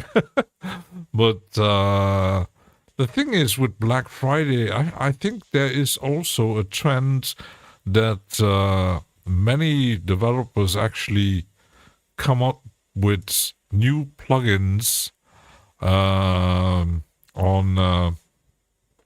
in the Black Friday month, because we had I don't know, Valhalla made a new one, Lunacy had a new for Beam, which one was there was a new effect for Maturia, there was quite a few new stuff like the reverb from Eventide, many other things that come out in November, but January start the spring sale. I know, for example, sales, I know that Arturia, they make season sales. Quite often they have spring, summer. They actually, I'm not sure if they did an autumn Halloween sale. Maybe, I think, not sure. Because they don't really send a lot of email news out, which is kind of a bit of a disappointing. Some companies do send a bit too many emails. But, yeah. The background Brian did develop for 10 years, an update for Absinthe. And I did stop him, I did deny anything. Black Friday, yeah, the real Black Friday is, always people go nuts in supermarkets to buy TVs and the new reverb from Eventide is a CPU killer. You sure about that? Let's maybe deactivate those two and just use the Pro version. Ensgrave, you might need Reaper. Thin strings and pads. Dark and dreamy.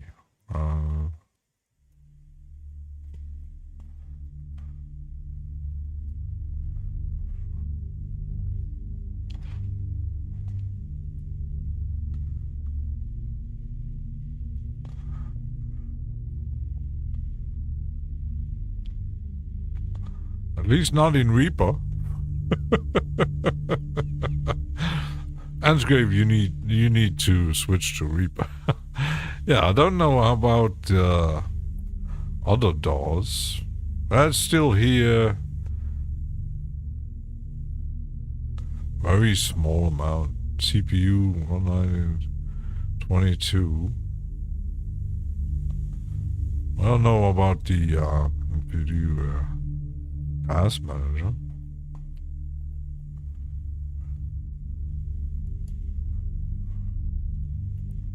If my mini meters use more, so depends on the preset. Well, maybe.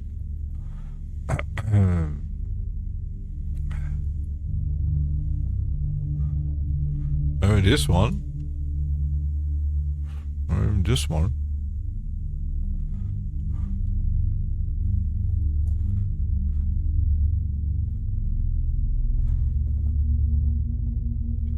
Yeah, the thing is with presets, I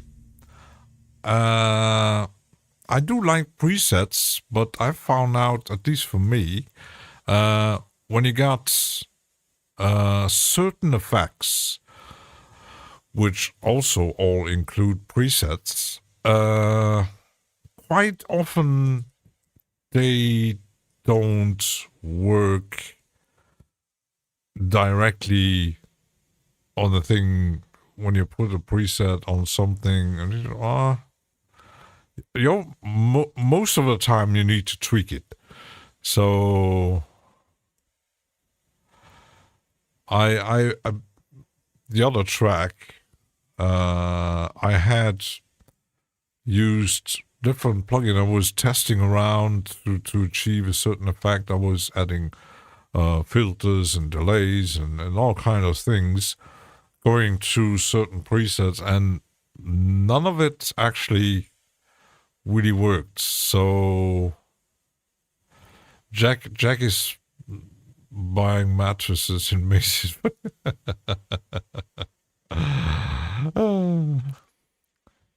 After 5 years, clearly did develop the plasma for 5 years. So when the plasma was developed just as an absent update. Okay.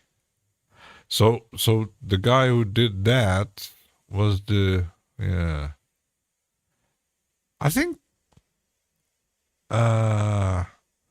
actually used it a lot was, I think, Data Broth. Actually kind of liked it. But I haven't seen him using it for a while, so but I was kind of interested in the effect, which has a different kind of UI.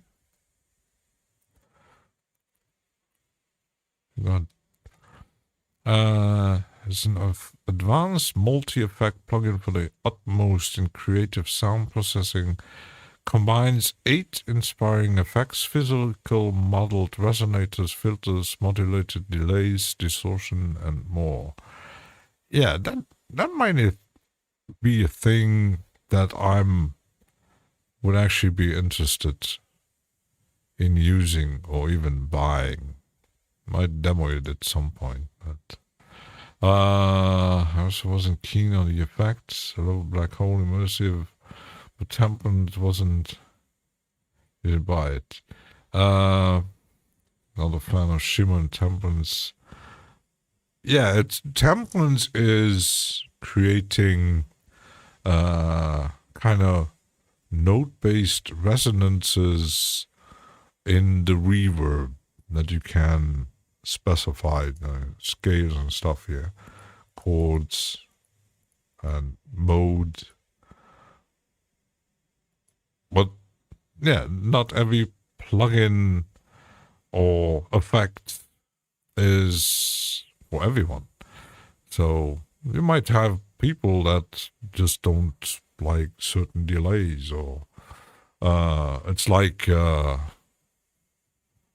I do have a few. I'm actually not the only distortion plugin that I kind of really like is the one that crazy distortion plugin from Arturia.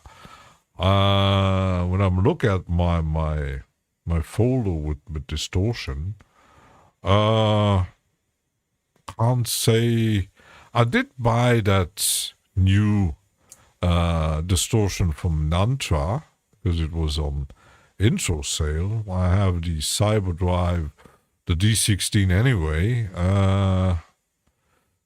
But yeah, the cold fire, which is kind of totally crazy.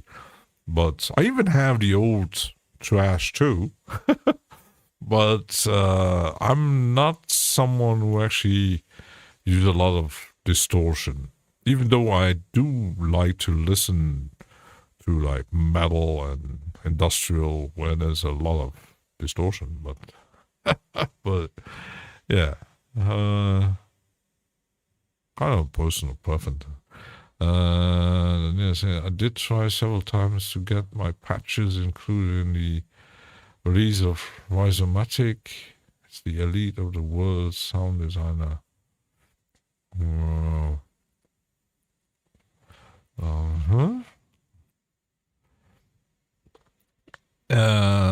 Black hole immersive. Yeah, black hole immersive. If you really do something, I have just. It took a while to actually get it, but in the end, I did grab it on a sale. And there is still quite a lot of delays and reverbs that I don't have. And even I think it's on sale at the moment. Even UDI has a sale. There's a multi-tab delay based on a hardware from Eventide. Which is still quite expensive, but interesting. Well, yeah.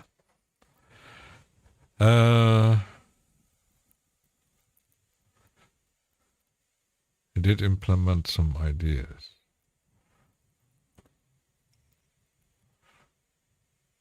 I would like to have some developers contacting me for the ideas. I don't know. The thing is, which modes we could. I wanted to try the.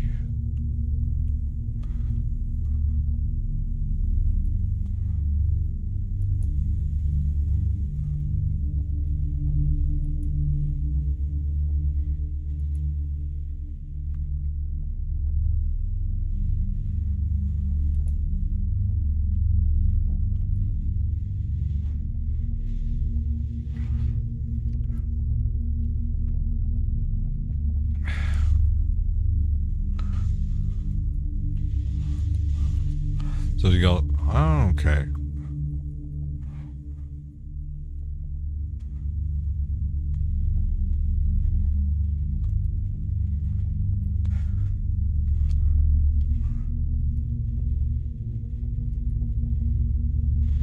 Could read the manual, of course. Let's see if I use all of them. Let's go crazy.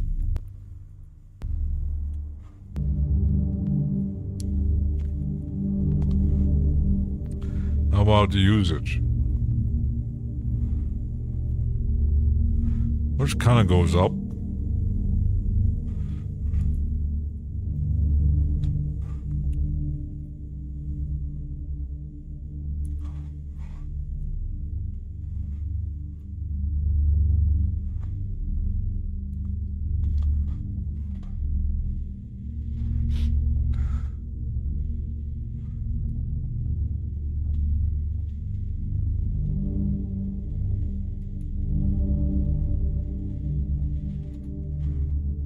Which makes 3 plugins. Oh my.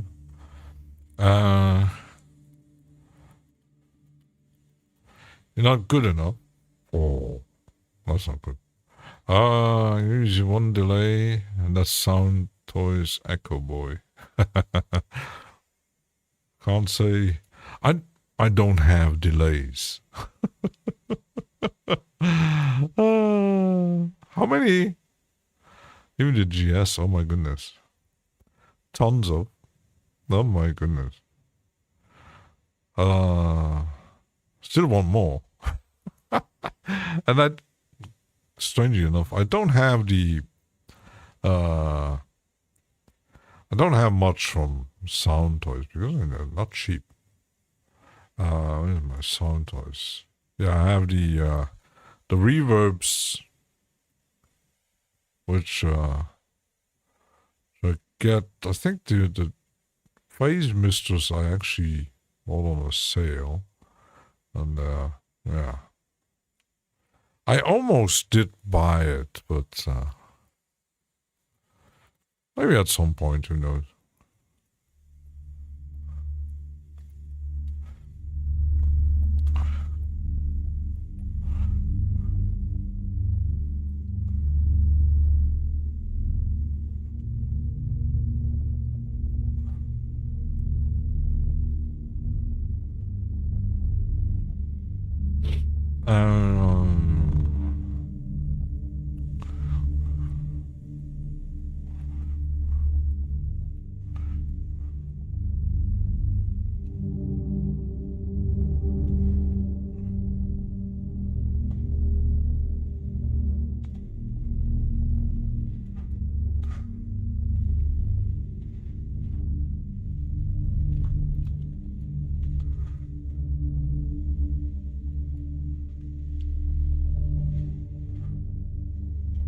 Oh, what is that?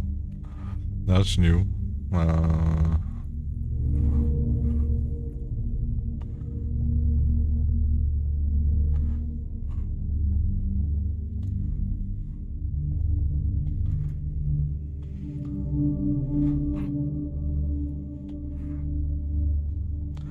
Apparently there's some problems with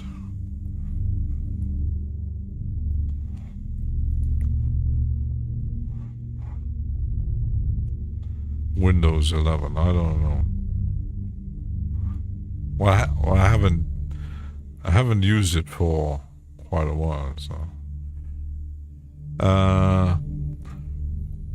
Where are the presets? The presets.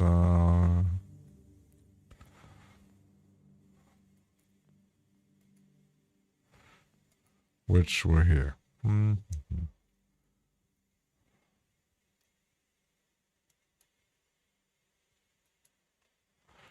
Mm-hmm.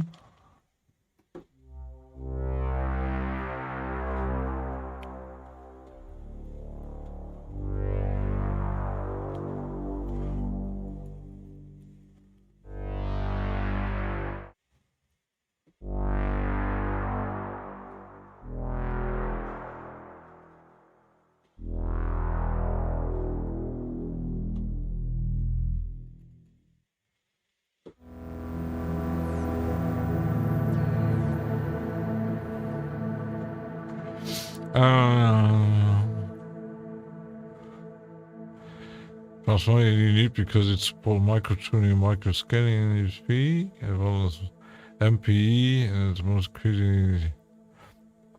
Yeah, would see that if I only have one MPE capable MIDI controller.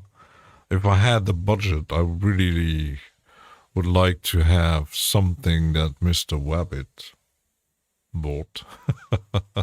The instrument. Oh my goodness. Morse, an add-on for absinthe and plasmonic.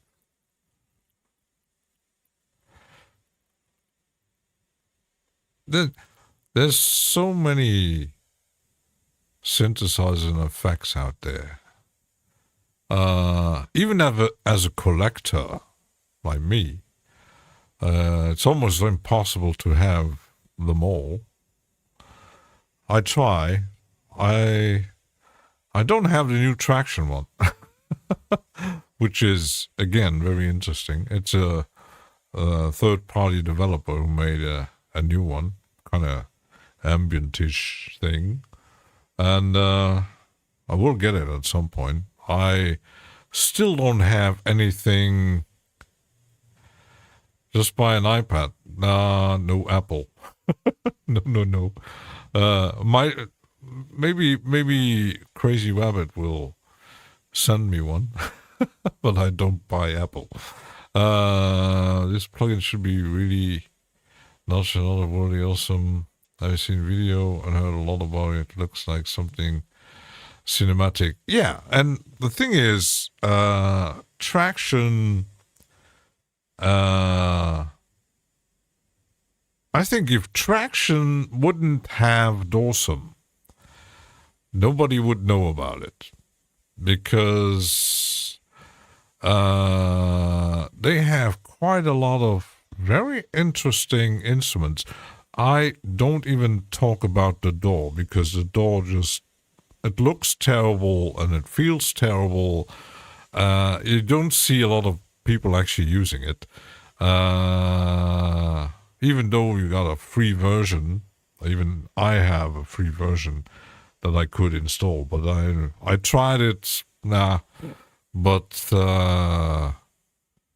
most of their, either the only thing is, which is not so cinematic is the retro mode range, which is more like a emulation of old synthesizers, which was on sale just recently.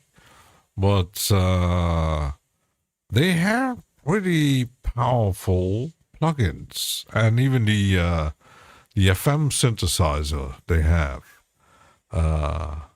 It's pretty crazy, and I don't even know how it's a layered synthesizer, and don't know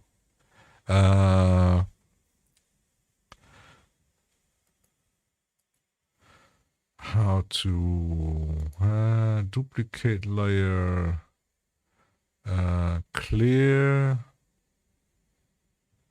ta-da, all notes,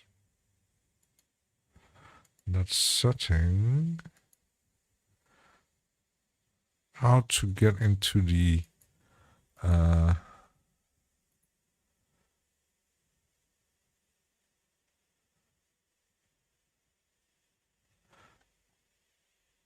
to edit the thing.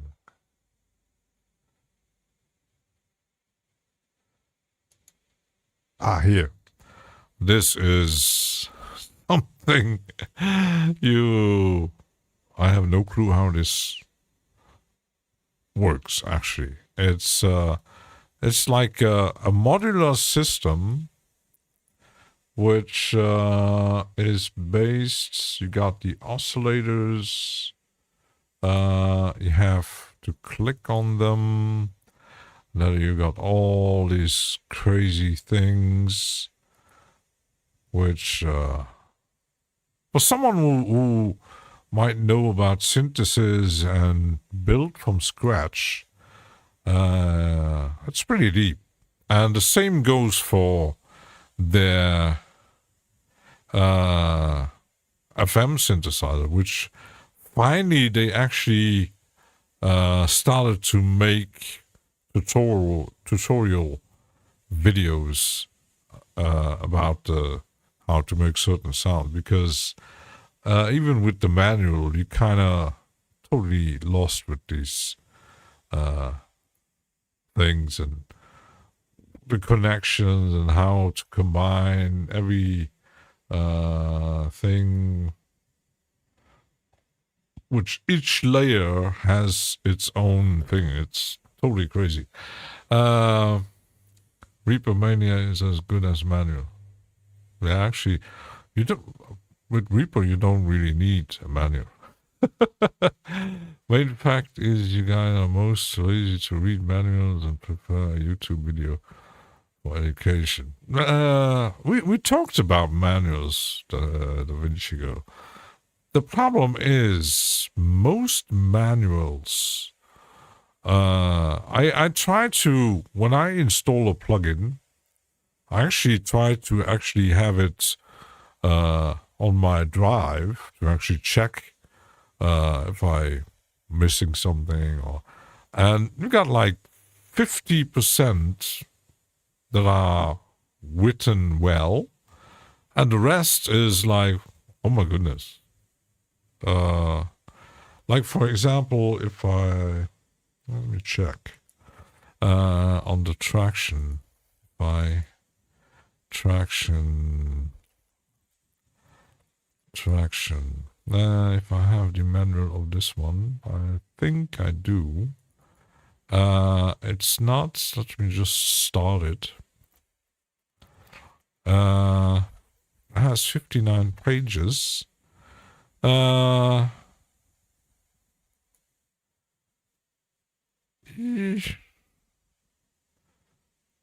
could be done. I got images.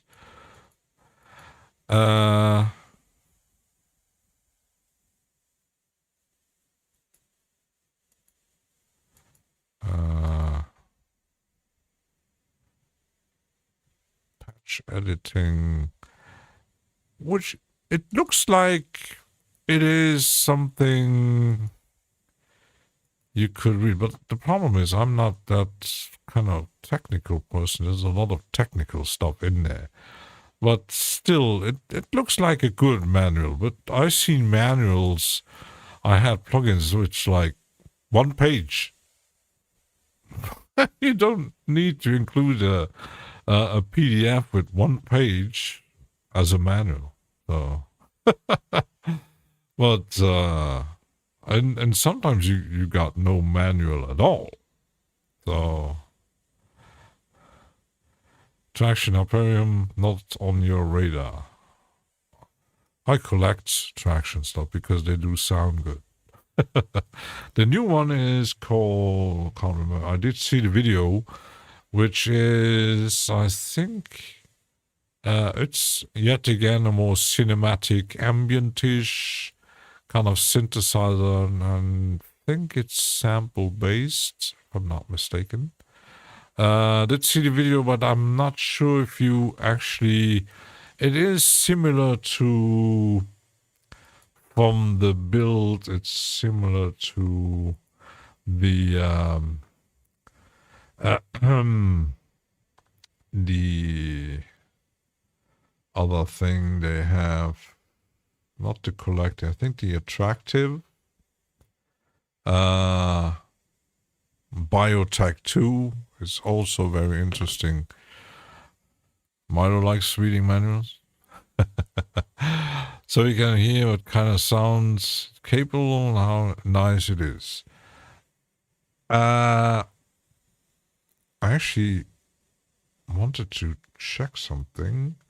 If they... Let me check on... if they actually have content. Expansion sound packs. You got Abyss, you got Attractive, lots of Biotech and FM. Horizon. There is Hyperion Thea sound packs. You got like 1, 2, 4. Mostly into the cinematic soundscapes, but even the standard, I didn't buy any. It comes with, the downside is actually to find them.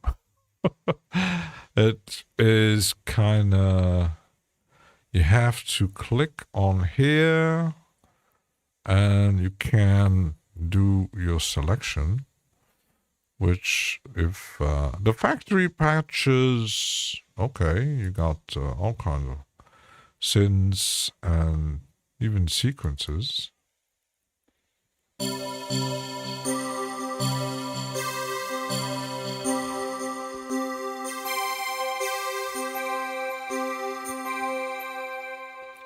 Let's see if there are other sequences in here.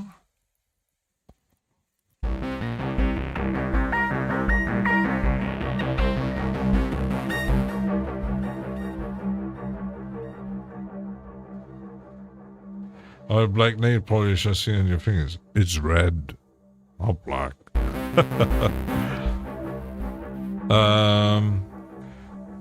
Show me a patch of traction and explain me why the specific sounds happening. Me? I'm not a patching thing specialist. I just play presets.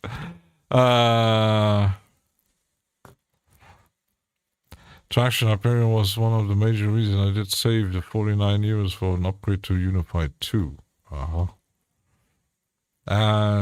Sound design at Playground is almost no type of synthesis can't do. Yeah, Ensgrave is can take a long time to make a patch because, yeah, the where to you go into the no,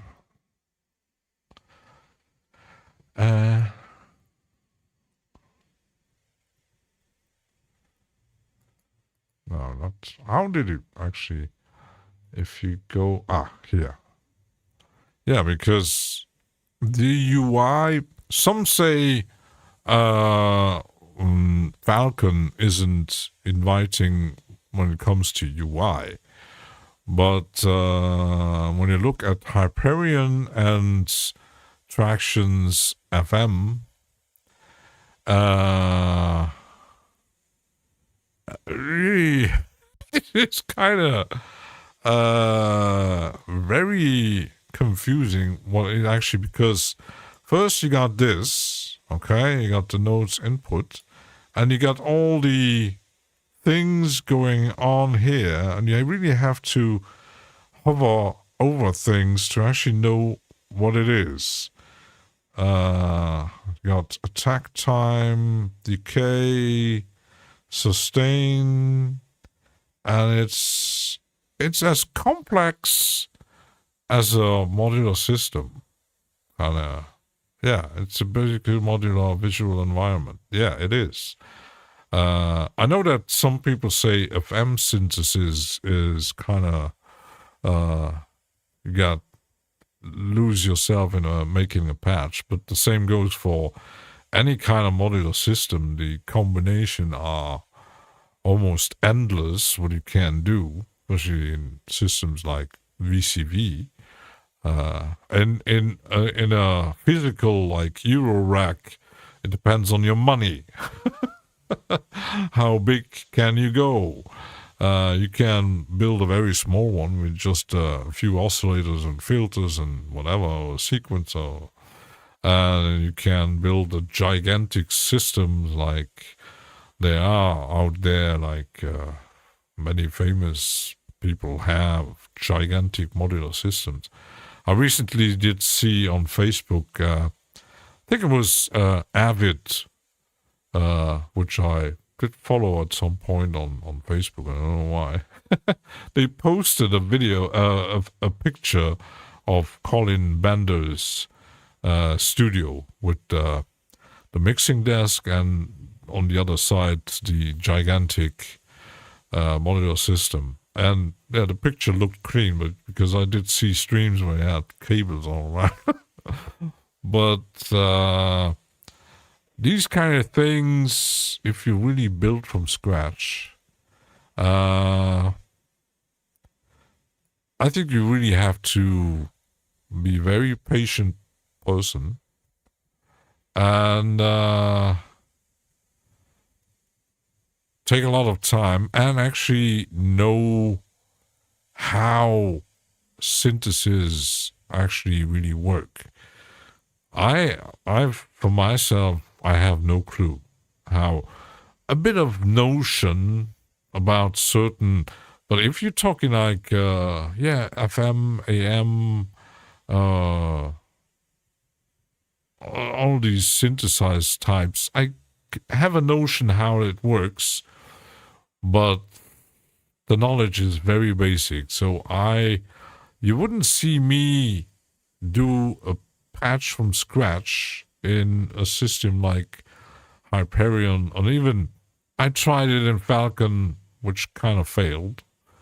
I even tried to make something in Amp Sound Factory, which I failed again. I really need to a very simple thing like vital pigments Even faceplant, I do get how it works. But something like this, or FM, or even the old native instrument, totally lost.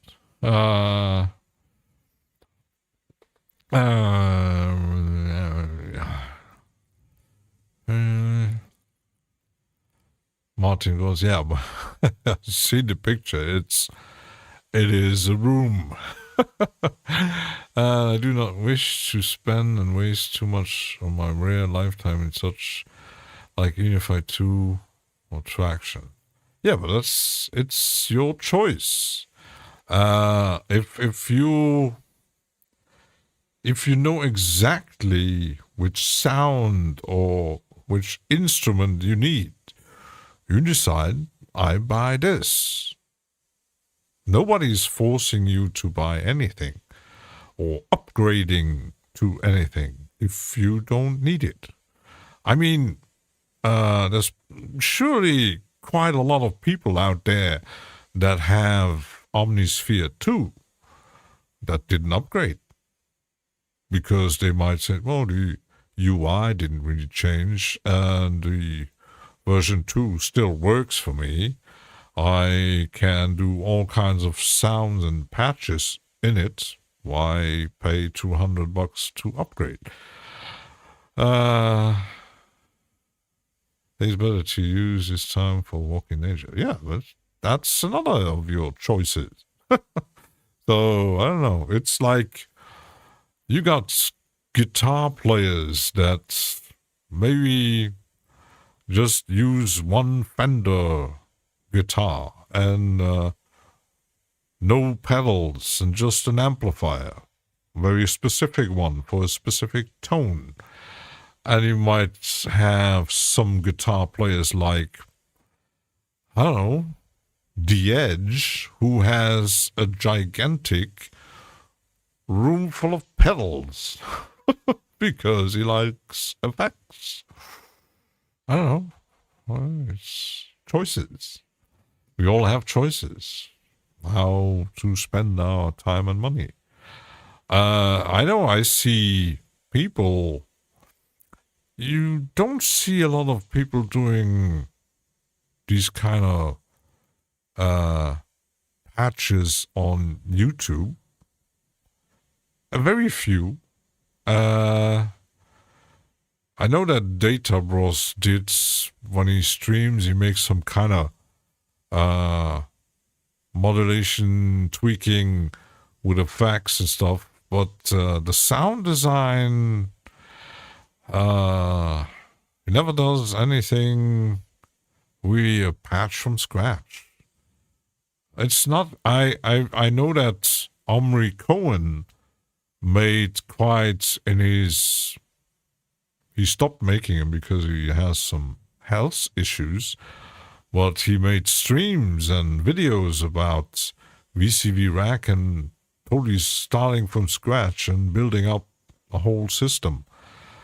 Yeah, that's, which is kind of, I would like to see those kind of videos where someone say, I don't know, which, an effect or synthesizer, no matter what, and really do a series of videos to build something. And the only one I know that actually started making a series like that is John Audio, but he uses Avenger to make this series. So yeah, that if you follow along, you have to have Avenger. It might not work in another synth.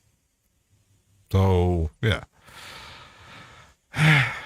which kind of, you won't see much videos about Hyperion or FM or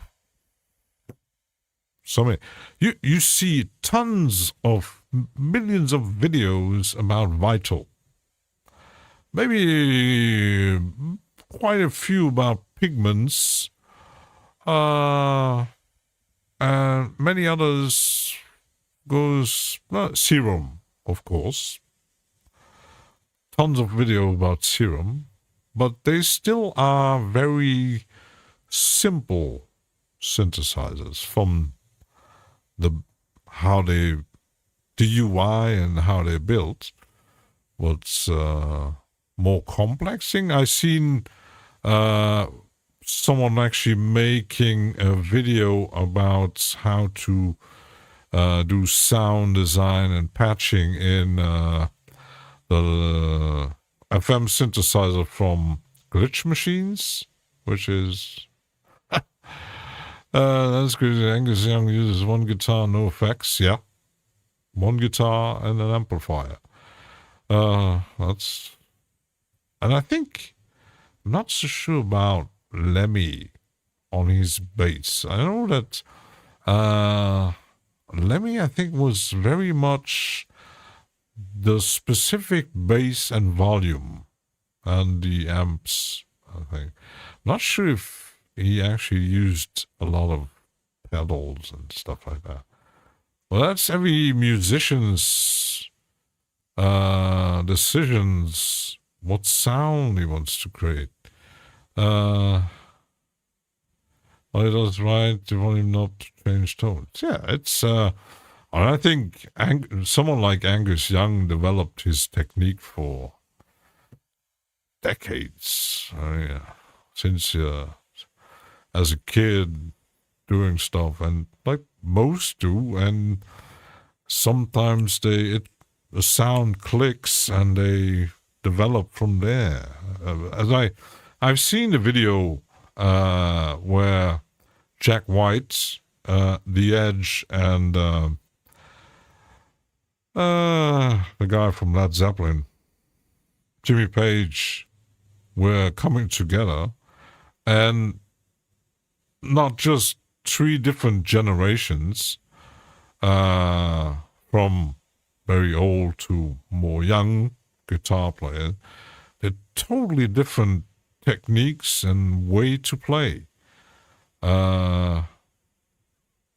Because Jack White, for example, he likes broken guitars that he collects in secondhand shops, which is with such of resonances inside of them and what else. And The Edge has all his effect pedals for certain delays and reverbs and flangers, and like even like Kirk Hammett loves wah-wah pedals for whatever reason, but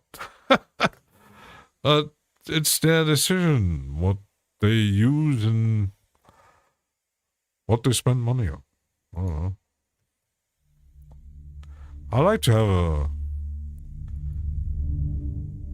searching for a specific sound.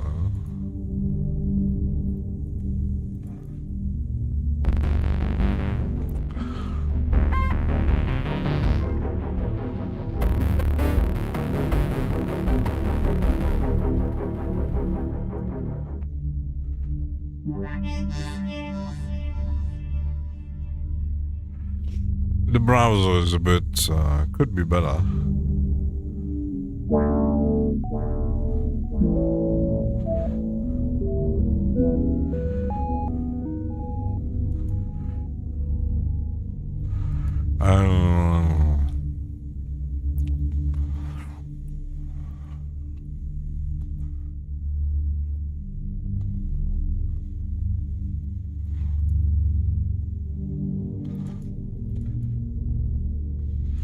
Because I have to double click to load it, which is kind of annoying.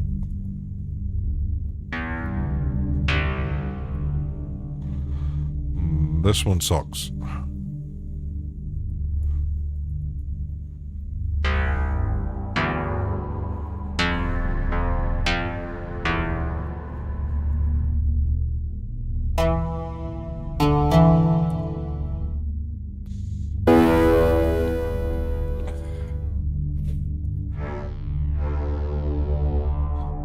What does the random patch? It doesn't create something.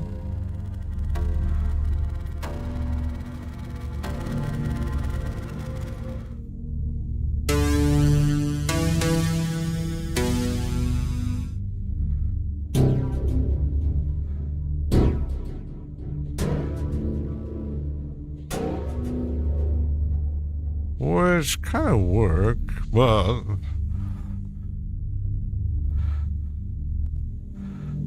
let's stop the thing.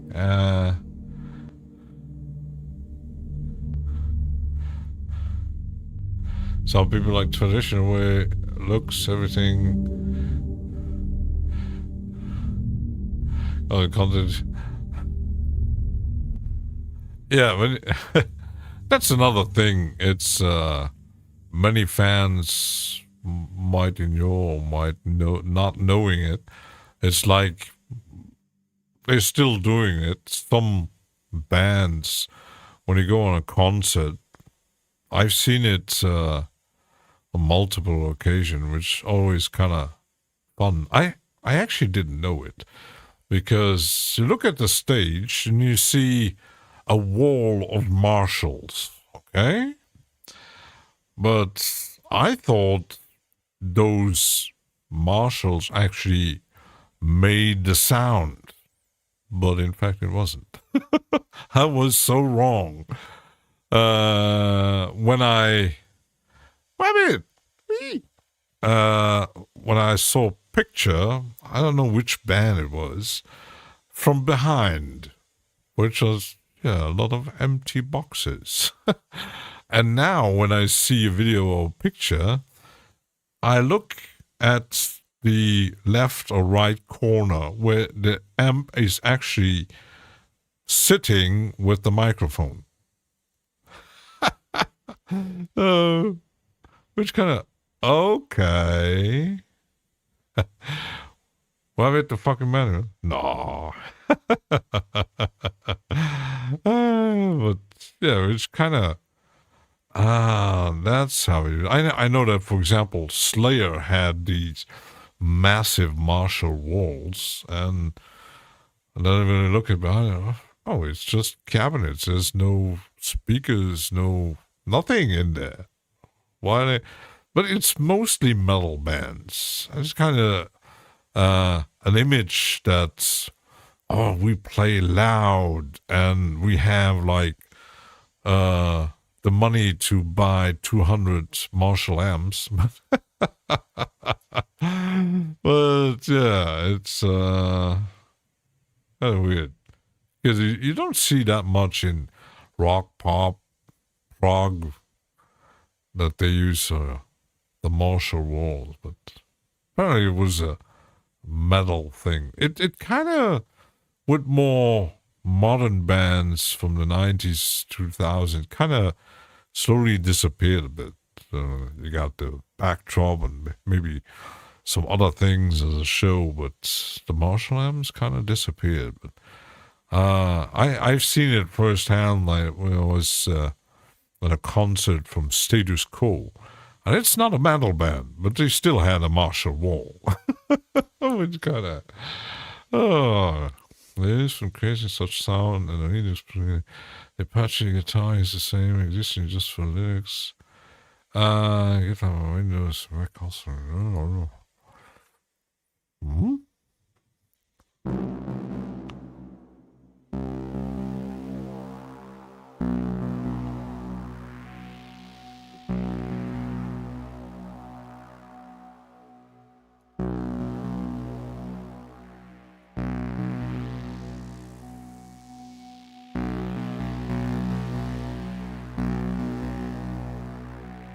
So you have to go, no, that's layout. You have to right click to rename. And you have to go in there to actually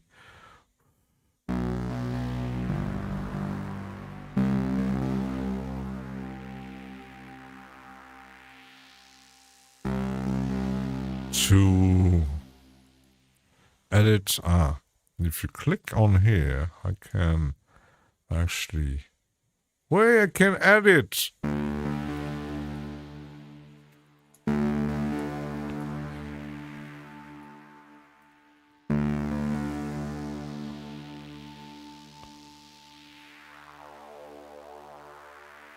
Oh, it has some kind of resonances.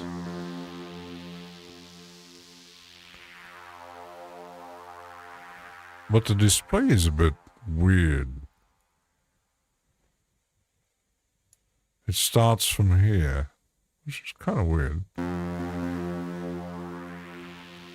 Times x10.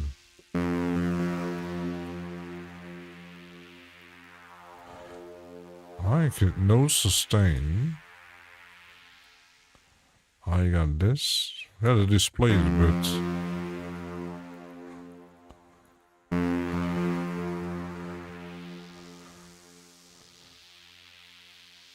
The UI isn't very inviting, but now I know where.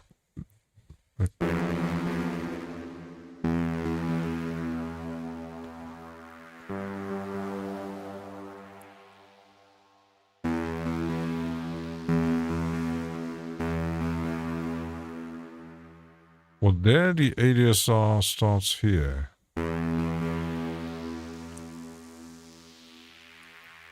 That's the slope. Okay. Let me check something. That's why there's a delay on the.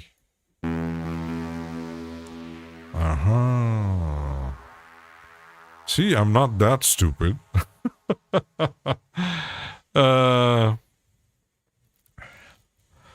Rabbit had beans. Stay on. Don't poop. See, even though I'm not a patch specialist, I still find out how it works. So I was wondering why that thing was so weird here.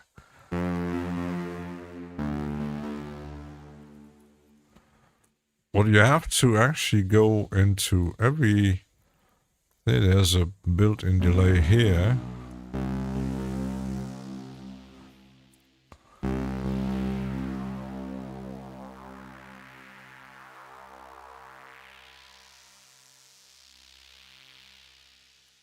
If you click, things change.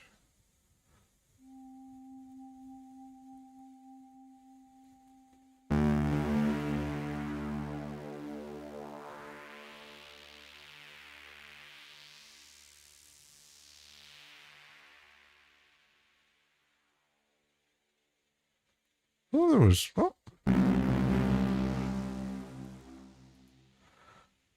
Very interesting. You know, enough to be dangerous.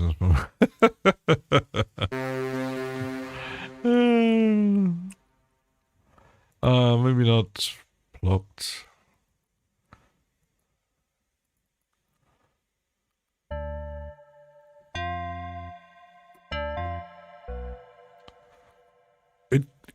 It's called ambient EP. But it doesn't sound like ambient. Sounds like an organ. Oh, okay. Bien piano sound font. That actually sounds like piano, okay? Bright, buzzy pluck. Relaxed.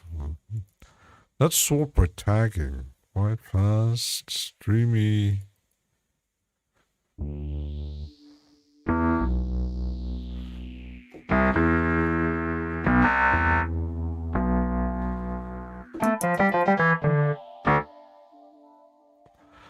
Not really worse.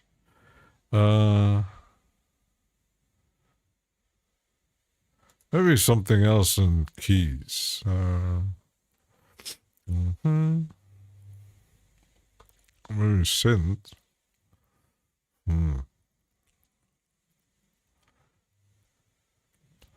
Detune Facey Fat. Okay. Detune Thin Bright.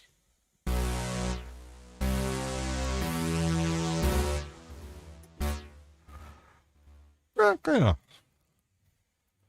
Second, a film sound specific. Not the real guitar. It sound like guitars.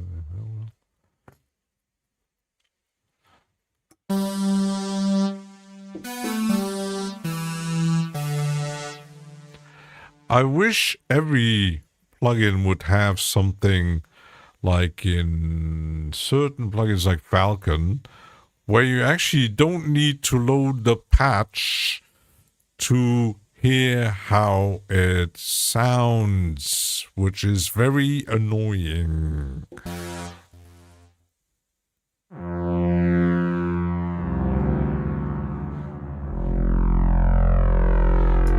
I think I found something that I like.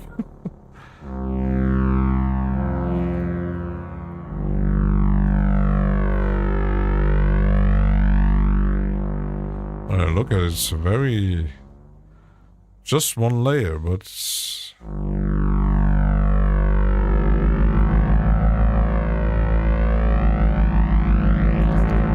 Oh, when you actually activate two notes, you gotta...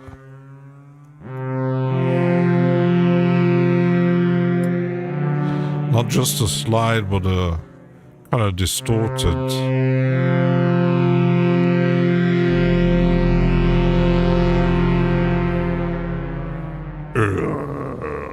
Don't tell me it sounds crazy. Let's take another short break and we ride back.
Oh, October is here.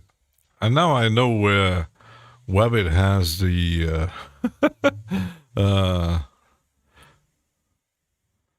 Nick was posting something on Discord.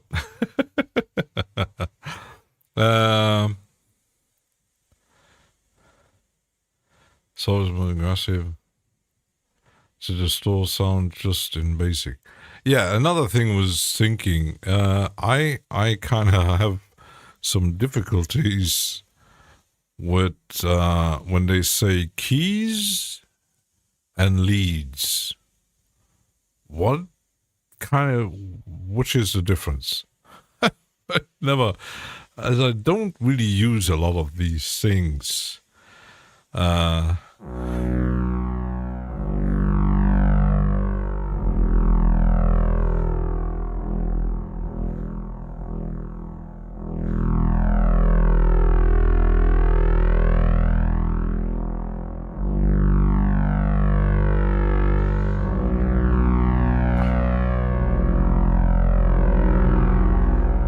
Which could be actually used, but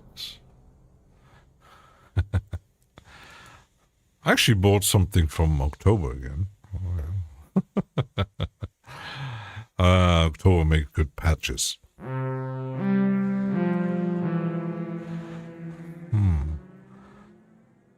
It has some kind of...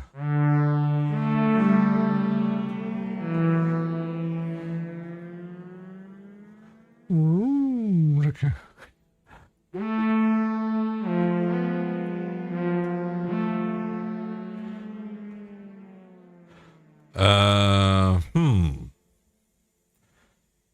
If I load the... I could try with...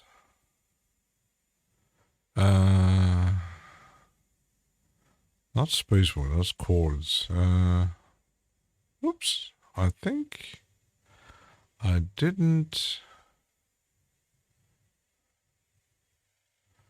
Oops. I missed one. Ah, maybe that's because it's in the sequencer. If I use the harmony on this one before.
Maybe make it even slower.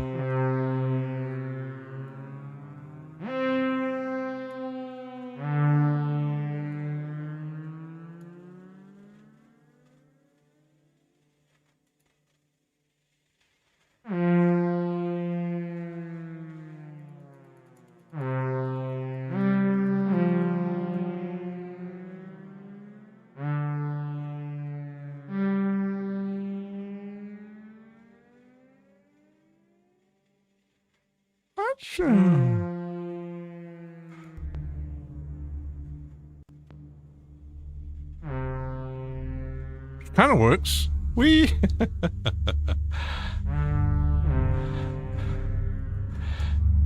You got Hyperion and it's bottomless. Yeah. We talked about, let's making a patch from scratch in Hyperion. Oh my goodness. It's like making patches from scratch in many others.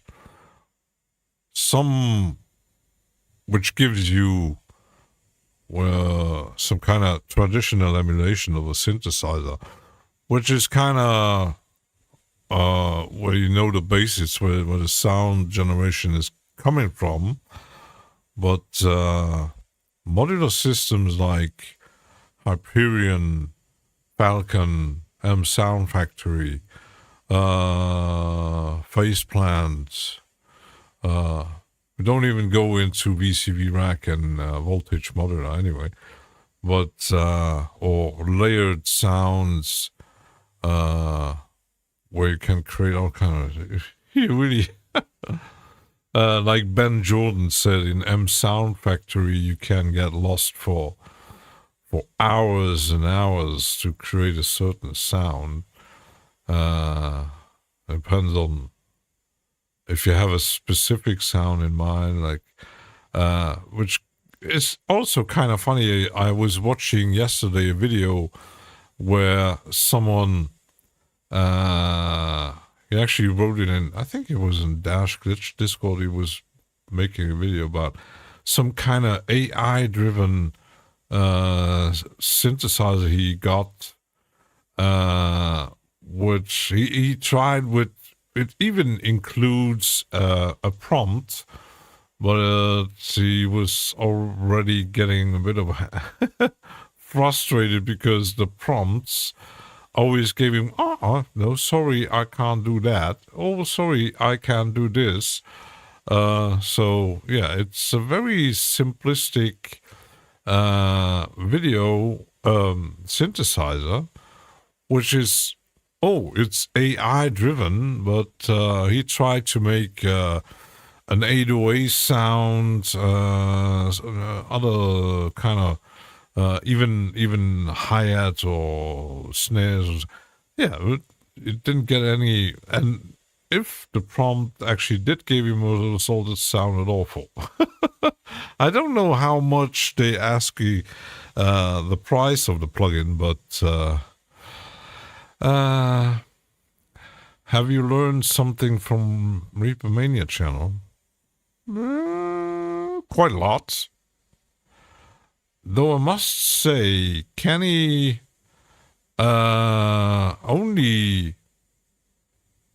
is a Reaper beginner channel where you go to really when you install, the first day you install Reaper, how to make your MIDI track, how to load a VST instrument, how to, even some more detailed stuff like the routing and modulation. And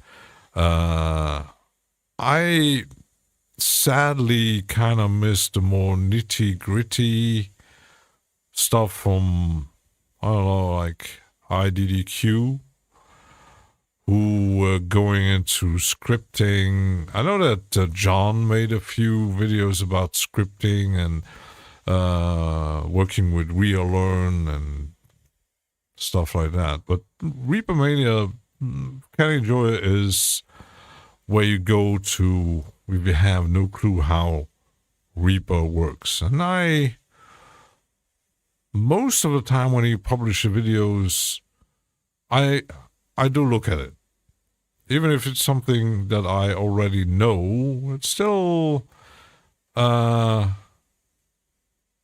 of learn, because for example, I learned how to load the scale system in the MIDI editor, how to customize my scripts and stuff like that, how to install certain things, and it's you had no clue. Yeah, the thing is, with why many fear the Reaper. Because when you install it, there's nothing. And another thing, on certain doors, you have specific tracks. Oh, for example, Cubase and others where you have to maybe specify, okay, I want an instrument track or an effect track or a bus track or whatever it is. You have to specify. In Reaper, the track is a track. It can do whatever you want it to do. If you load an instrument and effect, and like the standard is, now they include that little plus button here. But if you just insert a track, you can set it up in the options, which is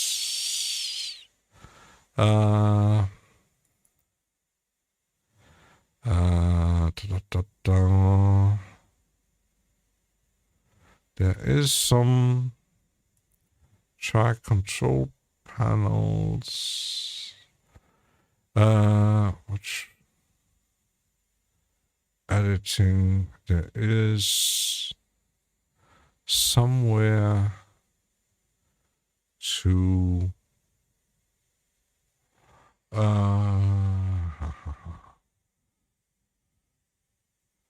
I go through everything.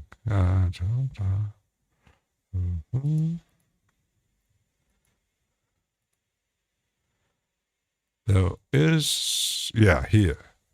So tracks and defaults in project. You can set up the volume. You can already enable if you want to have sense. Then this is the enable the new tracks created with a folder. Within a folder will send audio and MIDI to the folder parent track like this. Okay. You can already have envelopes on. You can already set up your recording as a standard and the sense where you can set up. But there's a lot of options. And as I mostly work with templates, I spend, like, some would spend hours to create a snare sound. I actually spend hours on making templates. So I got most of my tracks in specific folders with specific instruments, the drums, the synths, the samplers, the sequencers, sample-based instruments, and I even tried to make some for effects. So you learn comping with lanes on Reaper. Also intuitive after learning. Yeah, because lanes is something new.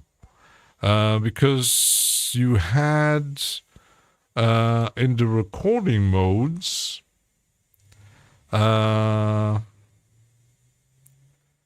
you could normally, as a standard, when you record like a guitar, a vocal, any kind of instrument, it created layers. But then with the layers, you could actually, in the end, say, okay, this take, it was like, you have to understand, Reaper is built like a recording studio with a mixing console.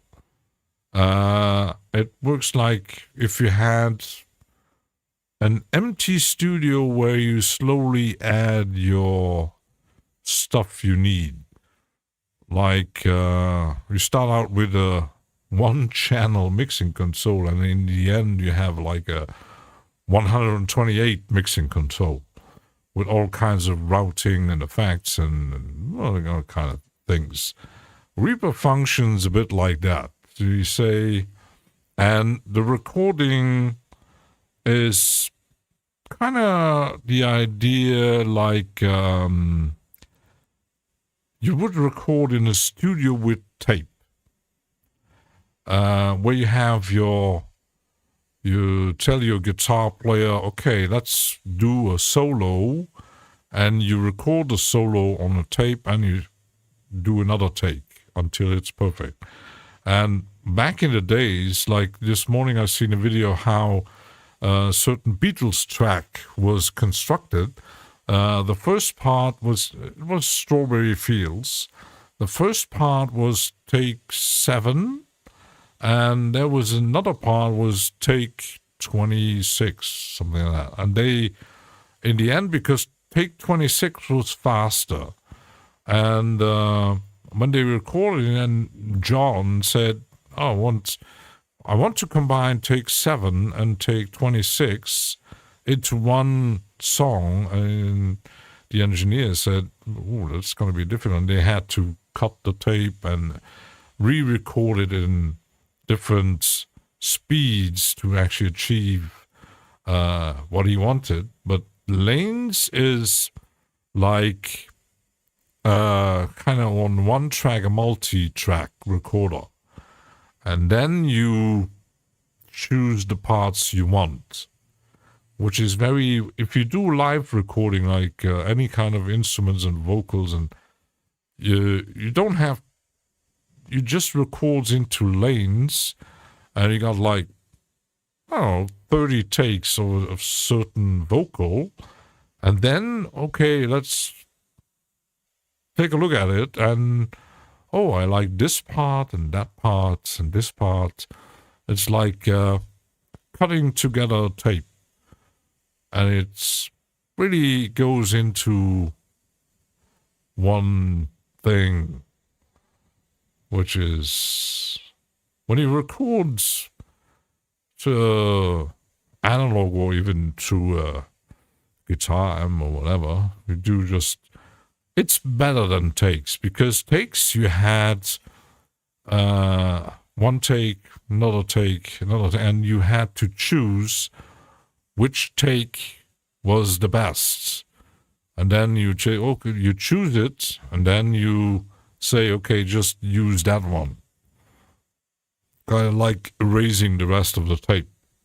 But with lanes, it has much more options, which I don't really use a lot because, I work mostly with MIDI. If I would do, if I would be an excellent musician who could actually play synthesizer, I could do, I think it actually works with MIDI, I think, because if you activate it, I even have a certain button here, I think. I did put the button somewhere, I think.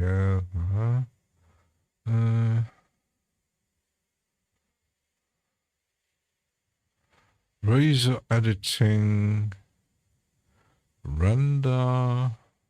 I thought I had a button.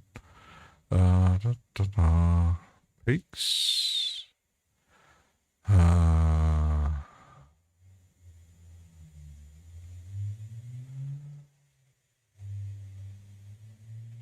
Loop. It's Razor edits. I thought I did include so I could actually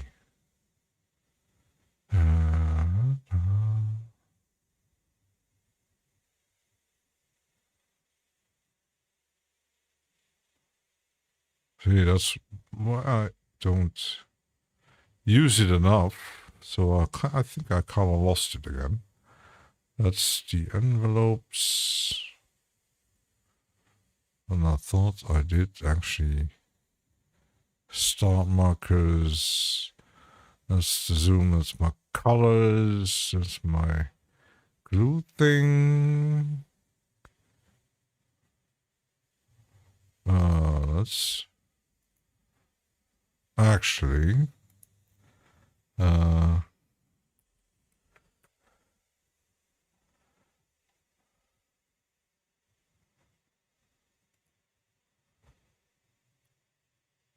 Alt plus toggle fixed item lanes.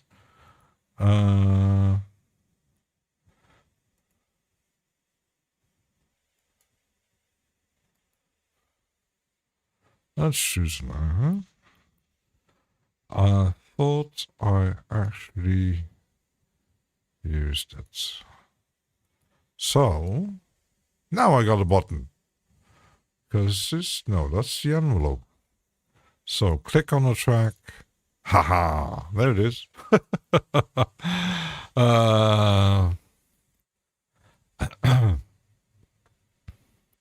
Uncle Chrome. How it goes? I'm trying to explain lanes. Once I did ask for some MIDI tips, you cannot answer because never done. Yeah, I'm not a Reaper specialist. Even in 3 years or almost 4, I've been using it. I still know like the very basic thing. I know how to do my constructed track, but there is so much stuff in there. But it's not just Reaper. It's with every software. Learning all the nitty-gritty hidden things in a DAW. And once you think you learned something, they might add a new thing. Like, for example, you might be having used takes for ages, and suddenly, they added lanes. Oh, what is that? So you have to relearn how to use that. But something like clips and clip launcher of a bit where you say MIDI take can rearrange. Yeah, it's kind of similar. Because Ableton has these clips where you can do your arrangements. But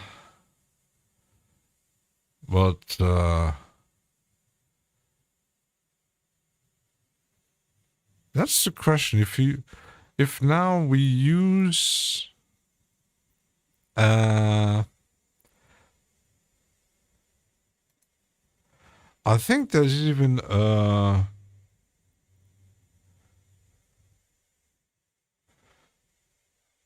output MIDI, and I think you need to you actually need to activate it. I don't have it activated because I mostly do not use it. You got these options here. Overlapping recording behavior. If I do this, do not add lanes, it adds takes. So if I choose add lanes, you can even multiple add lanes, new lanes play exclusively, or add lanes in layers, multiple lanes play at once. So it's like layering thing. And you can trim, and you can also activate loop recording. Always adds takes. For example, you do a certain time selection, you record your guitar, and you take multiple, you just let it loop, and you play along, you record your stuff, you're jamming, and in the end, you take out the stuff you like the best. Like, I don't know, chord progression or solo, whatever. But can you define a pre-roll start? You can here. metronome pre-roll settings. If you enable it, you can say count in measures, and you can say, for example, I mostly start at 1, but you also can change the start position. Like here you have pre-roll measures, -2. You can actually pre-roll before playback, all kind of things. And you can say, for example, start my an offset of -1, -2, and it's just recording still at 1, but you have a pre-roll count in kind of thing. Like, I don't know, I think Bitwig has that option included, I think. So let's set up option record at lanes, but I'm recording MIDI, okay? So it's on record.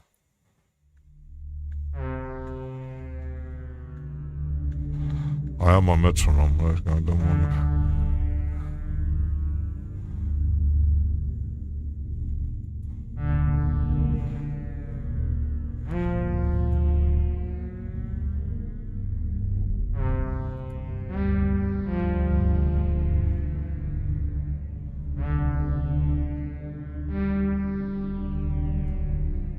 Now if I choose different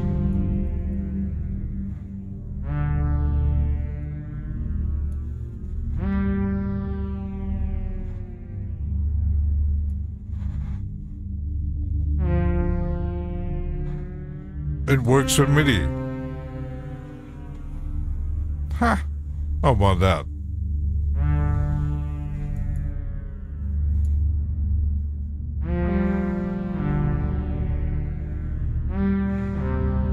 Let's see if I stop.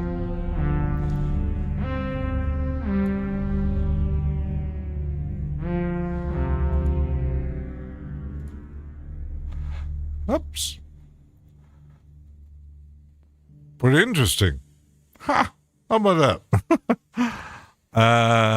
And now I can actually do a MIDI comping.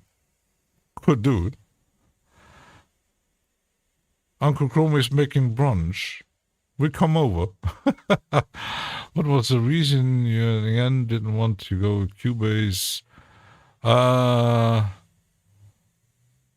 That's a good question. I had, with my first interface, I think there was Cubase LE something included.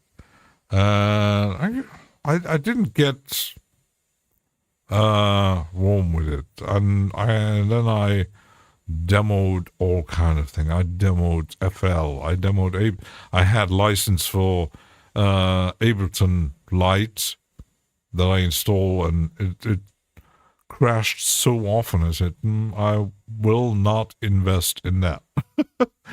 I even had tested MPC Beats. I tested Studio One. I even had a light version of Pro Tools. Didn't like it at all. And I don't know what the reason was that I got stuck with Reaper. I don't know. Was it Kenny Joya? Or was it John from Reaper blog? Or I don't know. I wasn't really looking for it, and at some point I was actually looking the prices. I said, well, they all kind of a bit too expensive for what I want to invest, and I kind of got stuck with $60. Well, that's just buy it and see how it goes. And I watched tons of Kenny Joyer videos and being in live streams with John from the Reaper blog. I watched Mike Robinson from Let's Talk About Reaper, and plenty of others. I watched videos from IDDQ, and even some other were specialized more in podcasting or sound design in Reaper, and I kind of got sucked in. Reaper feature looks like the painkiller and a time saver. But the thing is with DAWs, plugins, instruments, it has to kind of not just work for you, but kind of speak to you. Because you see a lot of Reaper is used in a lot of professional studios, while kind of on a budget decision also, but it actually works, and it's I see a lot of amateurs and professional using it for mixing and mastering and doing sound design for all kinds of purposes, from game sounds to movies, and it's but it has to work for you, because you can do all these things in Autodoors, but sometimes you open something and you just, okay, what's that? Because when I'm opening Ableton, the first time I did know how it kind of looks from YouTube videos, but the first time installing it and already crashing while going through certain of my, back then I didn't even have a lot of plugins, and oh, that's so unstable, get rid of it. And when he actually did run, I said, okay, how does it work? I was gonna up. A lot of studios switched to Reaper. We're getting fed up with Avid. Yeah, of course. I mean, from just from the budget point of view, it's already. I mean, Avid is kind of sucking you dry with money as a professional, but this I know of so many professionals using. I like White Sea, like Glenn Fricker, like even just the YouTubers. How many of those, like who was that? He's not very active, but he's still posting videos, mostly talking about guitar stuff, and he owns a studio. He recently, even when he got married, he moved away to another state. Can't remember his name. He doesn't make Reaper specific videos, but he's a Reaper user for quite a while, and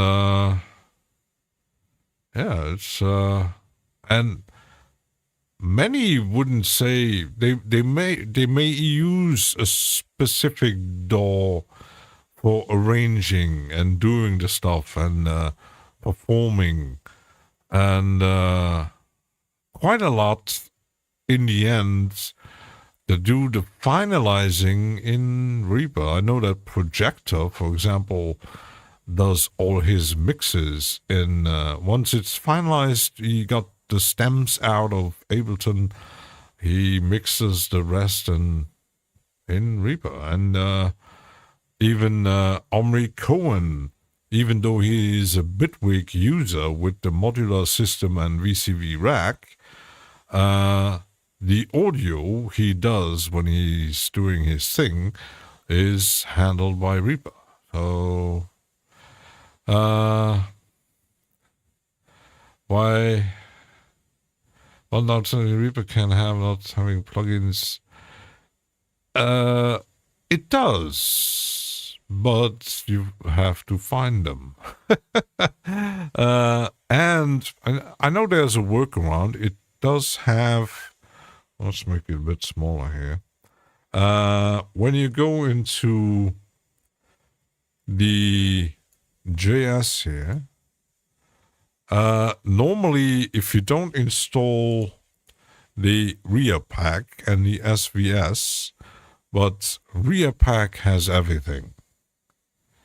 And literally anyone can open a Reaper session without paying any money. Yeah, especially when you're using stems. But RIA pack is where the nitty gritty is, especially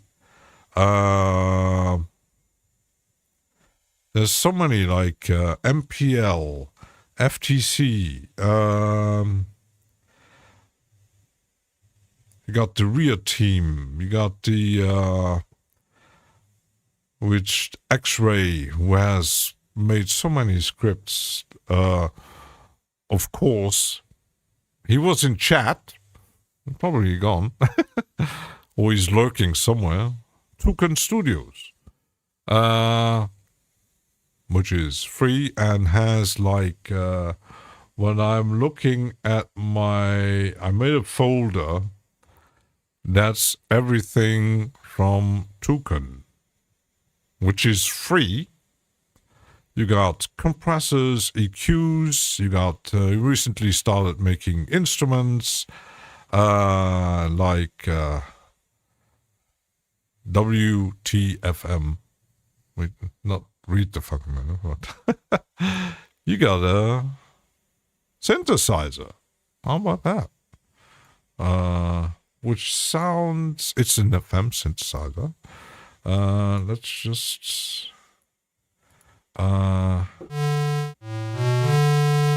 which has presets.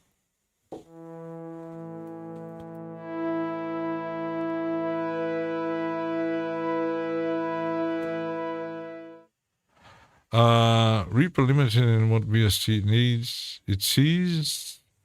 Not for me. Yeah, I think Reaper even can read clap, of course, but it also can load like a format who is used in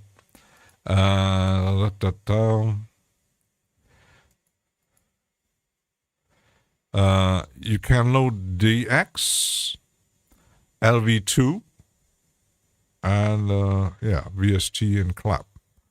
Like LV2, if you have a source in Audacity effects, you can load those. Can actually, I think, should have some. Well, I might need to rescan, but yeah, I mean, I didn't make a folder like, the only downside is you can't find out which is an instrument or an effect, because it doesn't say JSI, because it's, yeah, it's just JS, so you have to kind of know. Some are very basic, and some are pretty advanced. Well, look at the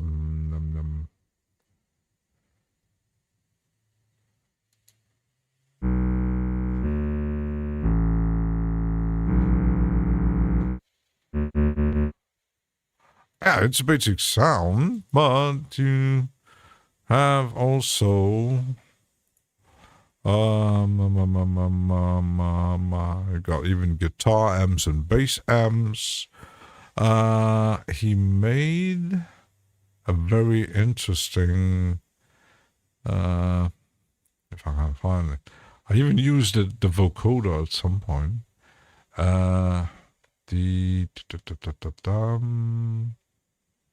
Got a rotary speaker, that is an instrument.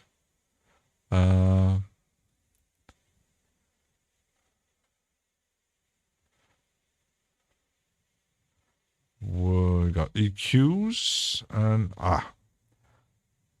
this one has a pretty wild delay.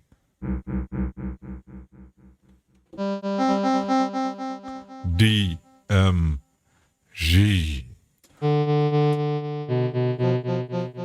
And it doesn't have presets, but so once you know how to install Reapack, I'll go for it. It's not, some say, oh, it doesn't have samples, it doesn't have instruments. I even had someone posted recently on Mike's Discord, a guy from, I think it was from Mexico or South America.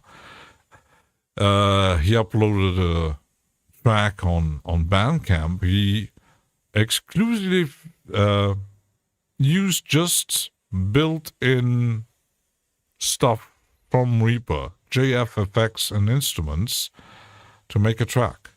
So no VST, no nothing. Yeah,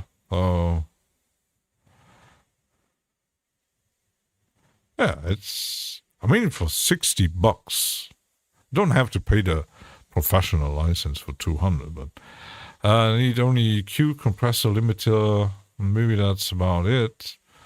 Yeah, I mean, Milo, if you really get Reaper and you just get the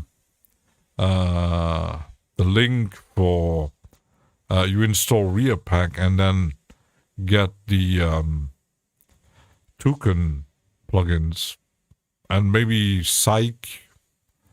There's quite a lot. Some are not developed anymore, but I mean with Toucan, you got everything. You got compressors, multiple compressors. You got DSs. He made delays, denoiser, EQs, like these two, like EQs here, simple EQs. There is even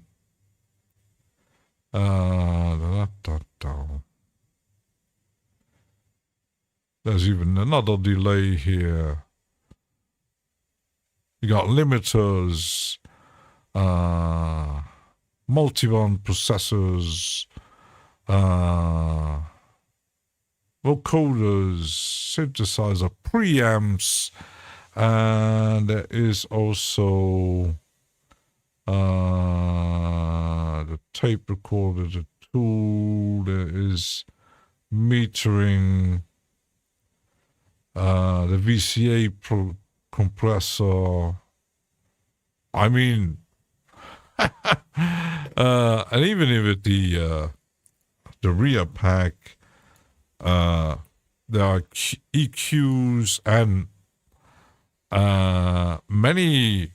Still, I have one on Mike's Discord who actually started to upload scripts for very specific JS plugins on Gumroad. Oh, there's quite a few, and he always posting links on it. I don't have any of his, but I don't really have a use for them. But yeah, I mean, if you don't want to invest a lot of money, and I mean, Ableton, even the smallest version costs a few $100. It might not be a thing for you. They have to define better first. Many people like ProQ for the interface in order to get technical. Yeah, but also check analog. Yeah, analog obsession. Oh my goodness. I had them installed. I never used any of them.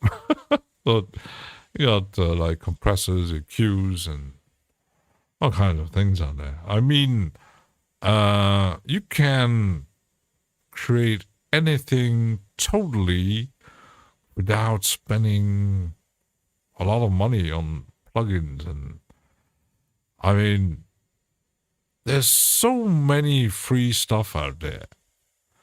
And saying all the free stuff might not sound, I mean, people starting using, I don't know if I had,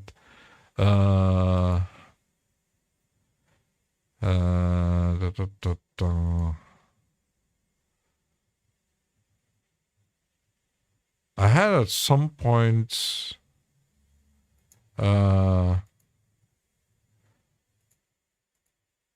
some free, even the very simple EQs from Reaper. I had one which kind of looked like I don't know, Fab Filter influenced, and I think it was even dynamic, but I'm not sure. You know, all kind of delays and oh my goodness. The best store for me is free. Yeah, I mean,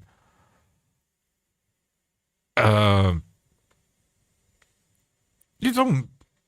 People think you need to invest hundreds and hundreds of money. I spend a lot of money on plugins and on hardware and controllers and mixers and all kinds of stuff.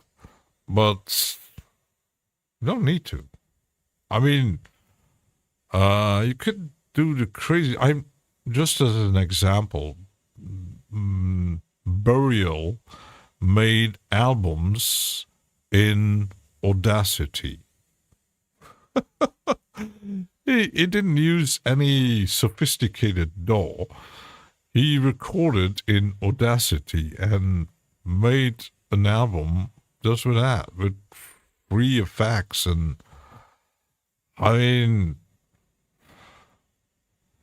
spent hours on Paris and Reaper Studios in there.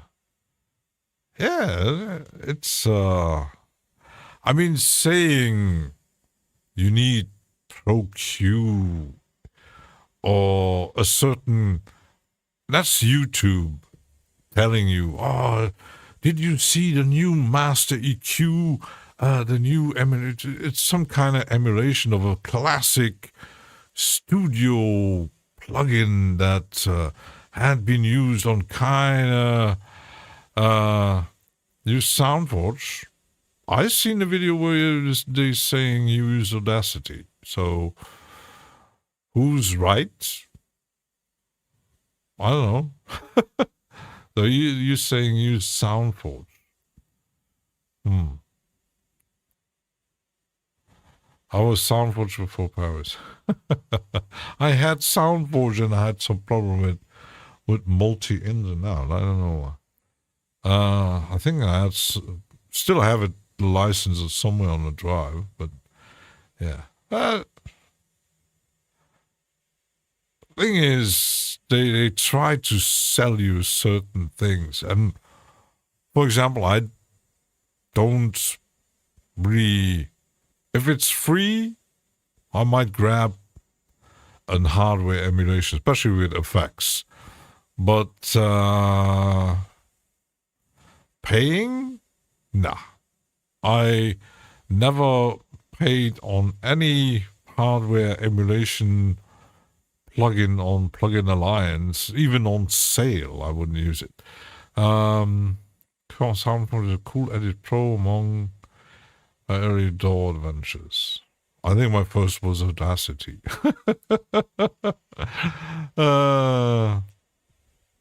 Yeah.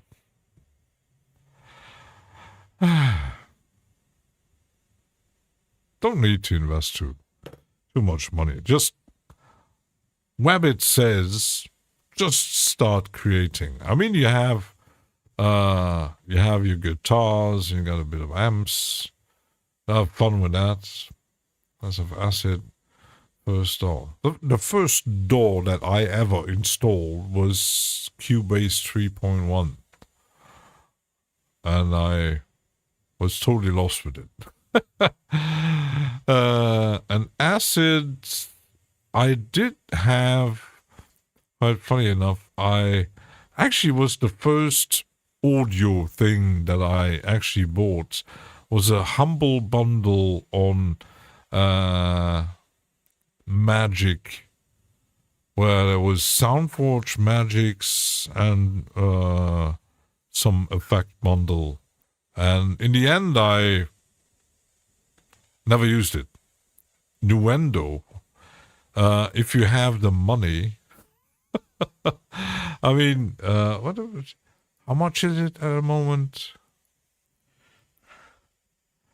I mean, there's sound designers who's actually, $1,000. Full version, 999 euros.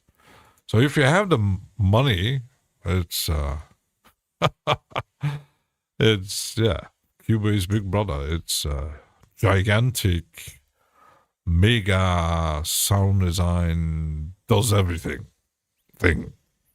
But it ain't cheap. I've seen some videos about it. I think it was a movie sound designer who was actually using Nuendo, but I mean, if you don't have the money for Cubase, don't buy Nuendo. I mean, Cubase is quite an investment, but Nuendo, ouch, ouch, ouch, ouch. So,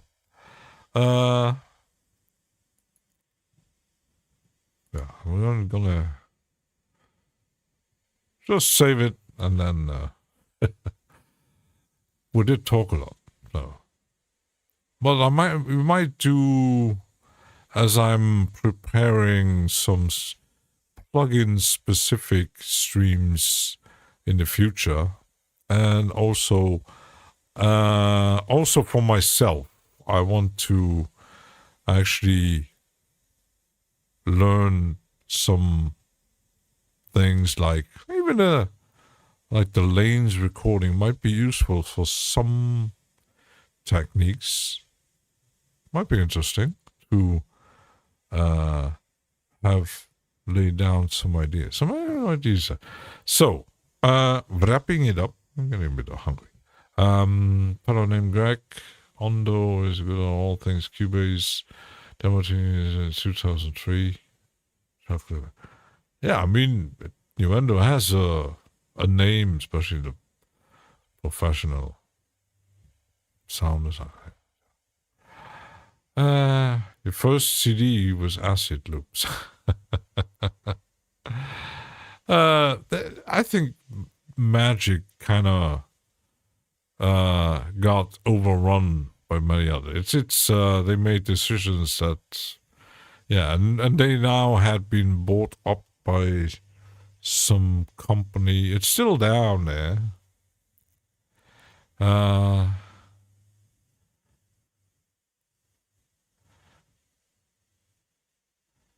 Mara sends me a link here.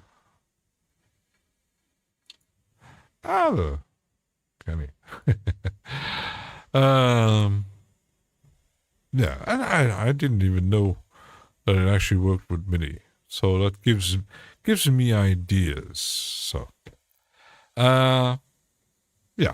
thanks for watching and lurking and chatting and discussing and disturbing me.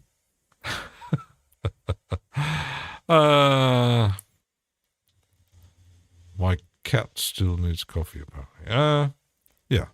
Tomorrow, back at it, and we're going to explore unfiltered audio effects. I don't have them all. I have quite a few. October was lurking too. We're gonna explore some unfiltered audio. Very weird kind of thing. Very strange plugin. Even worse than glitch machines. So, see you tomorrow. Cheers, and like someone said, Bye. Goodbye.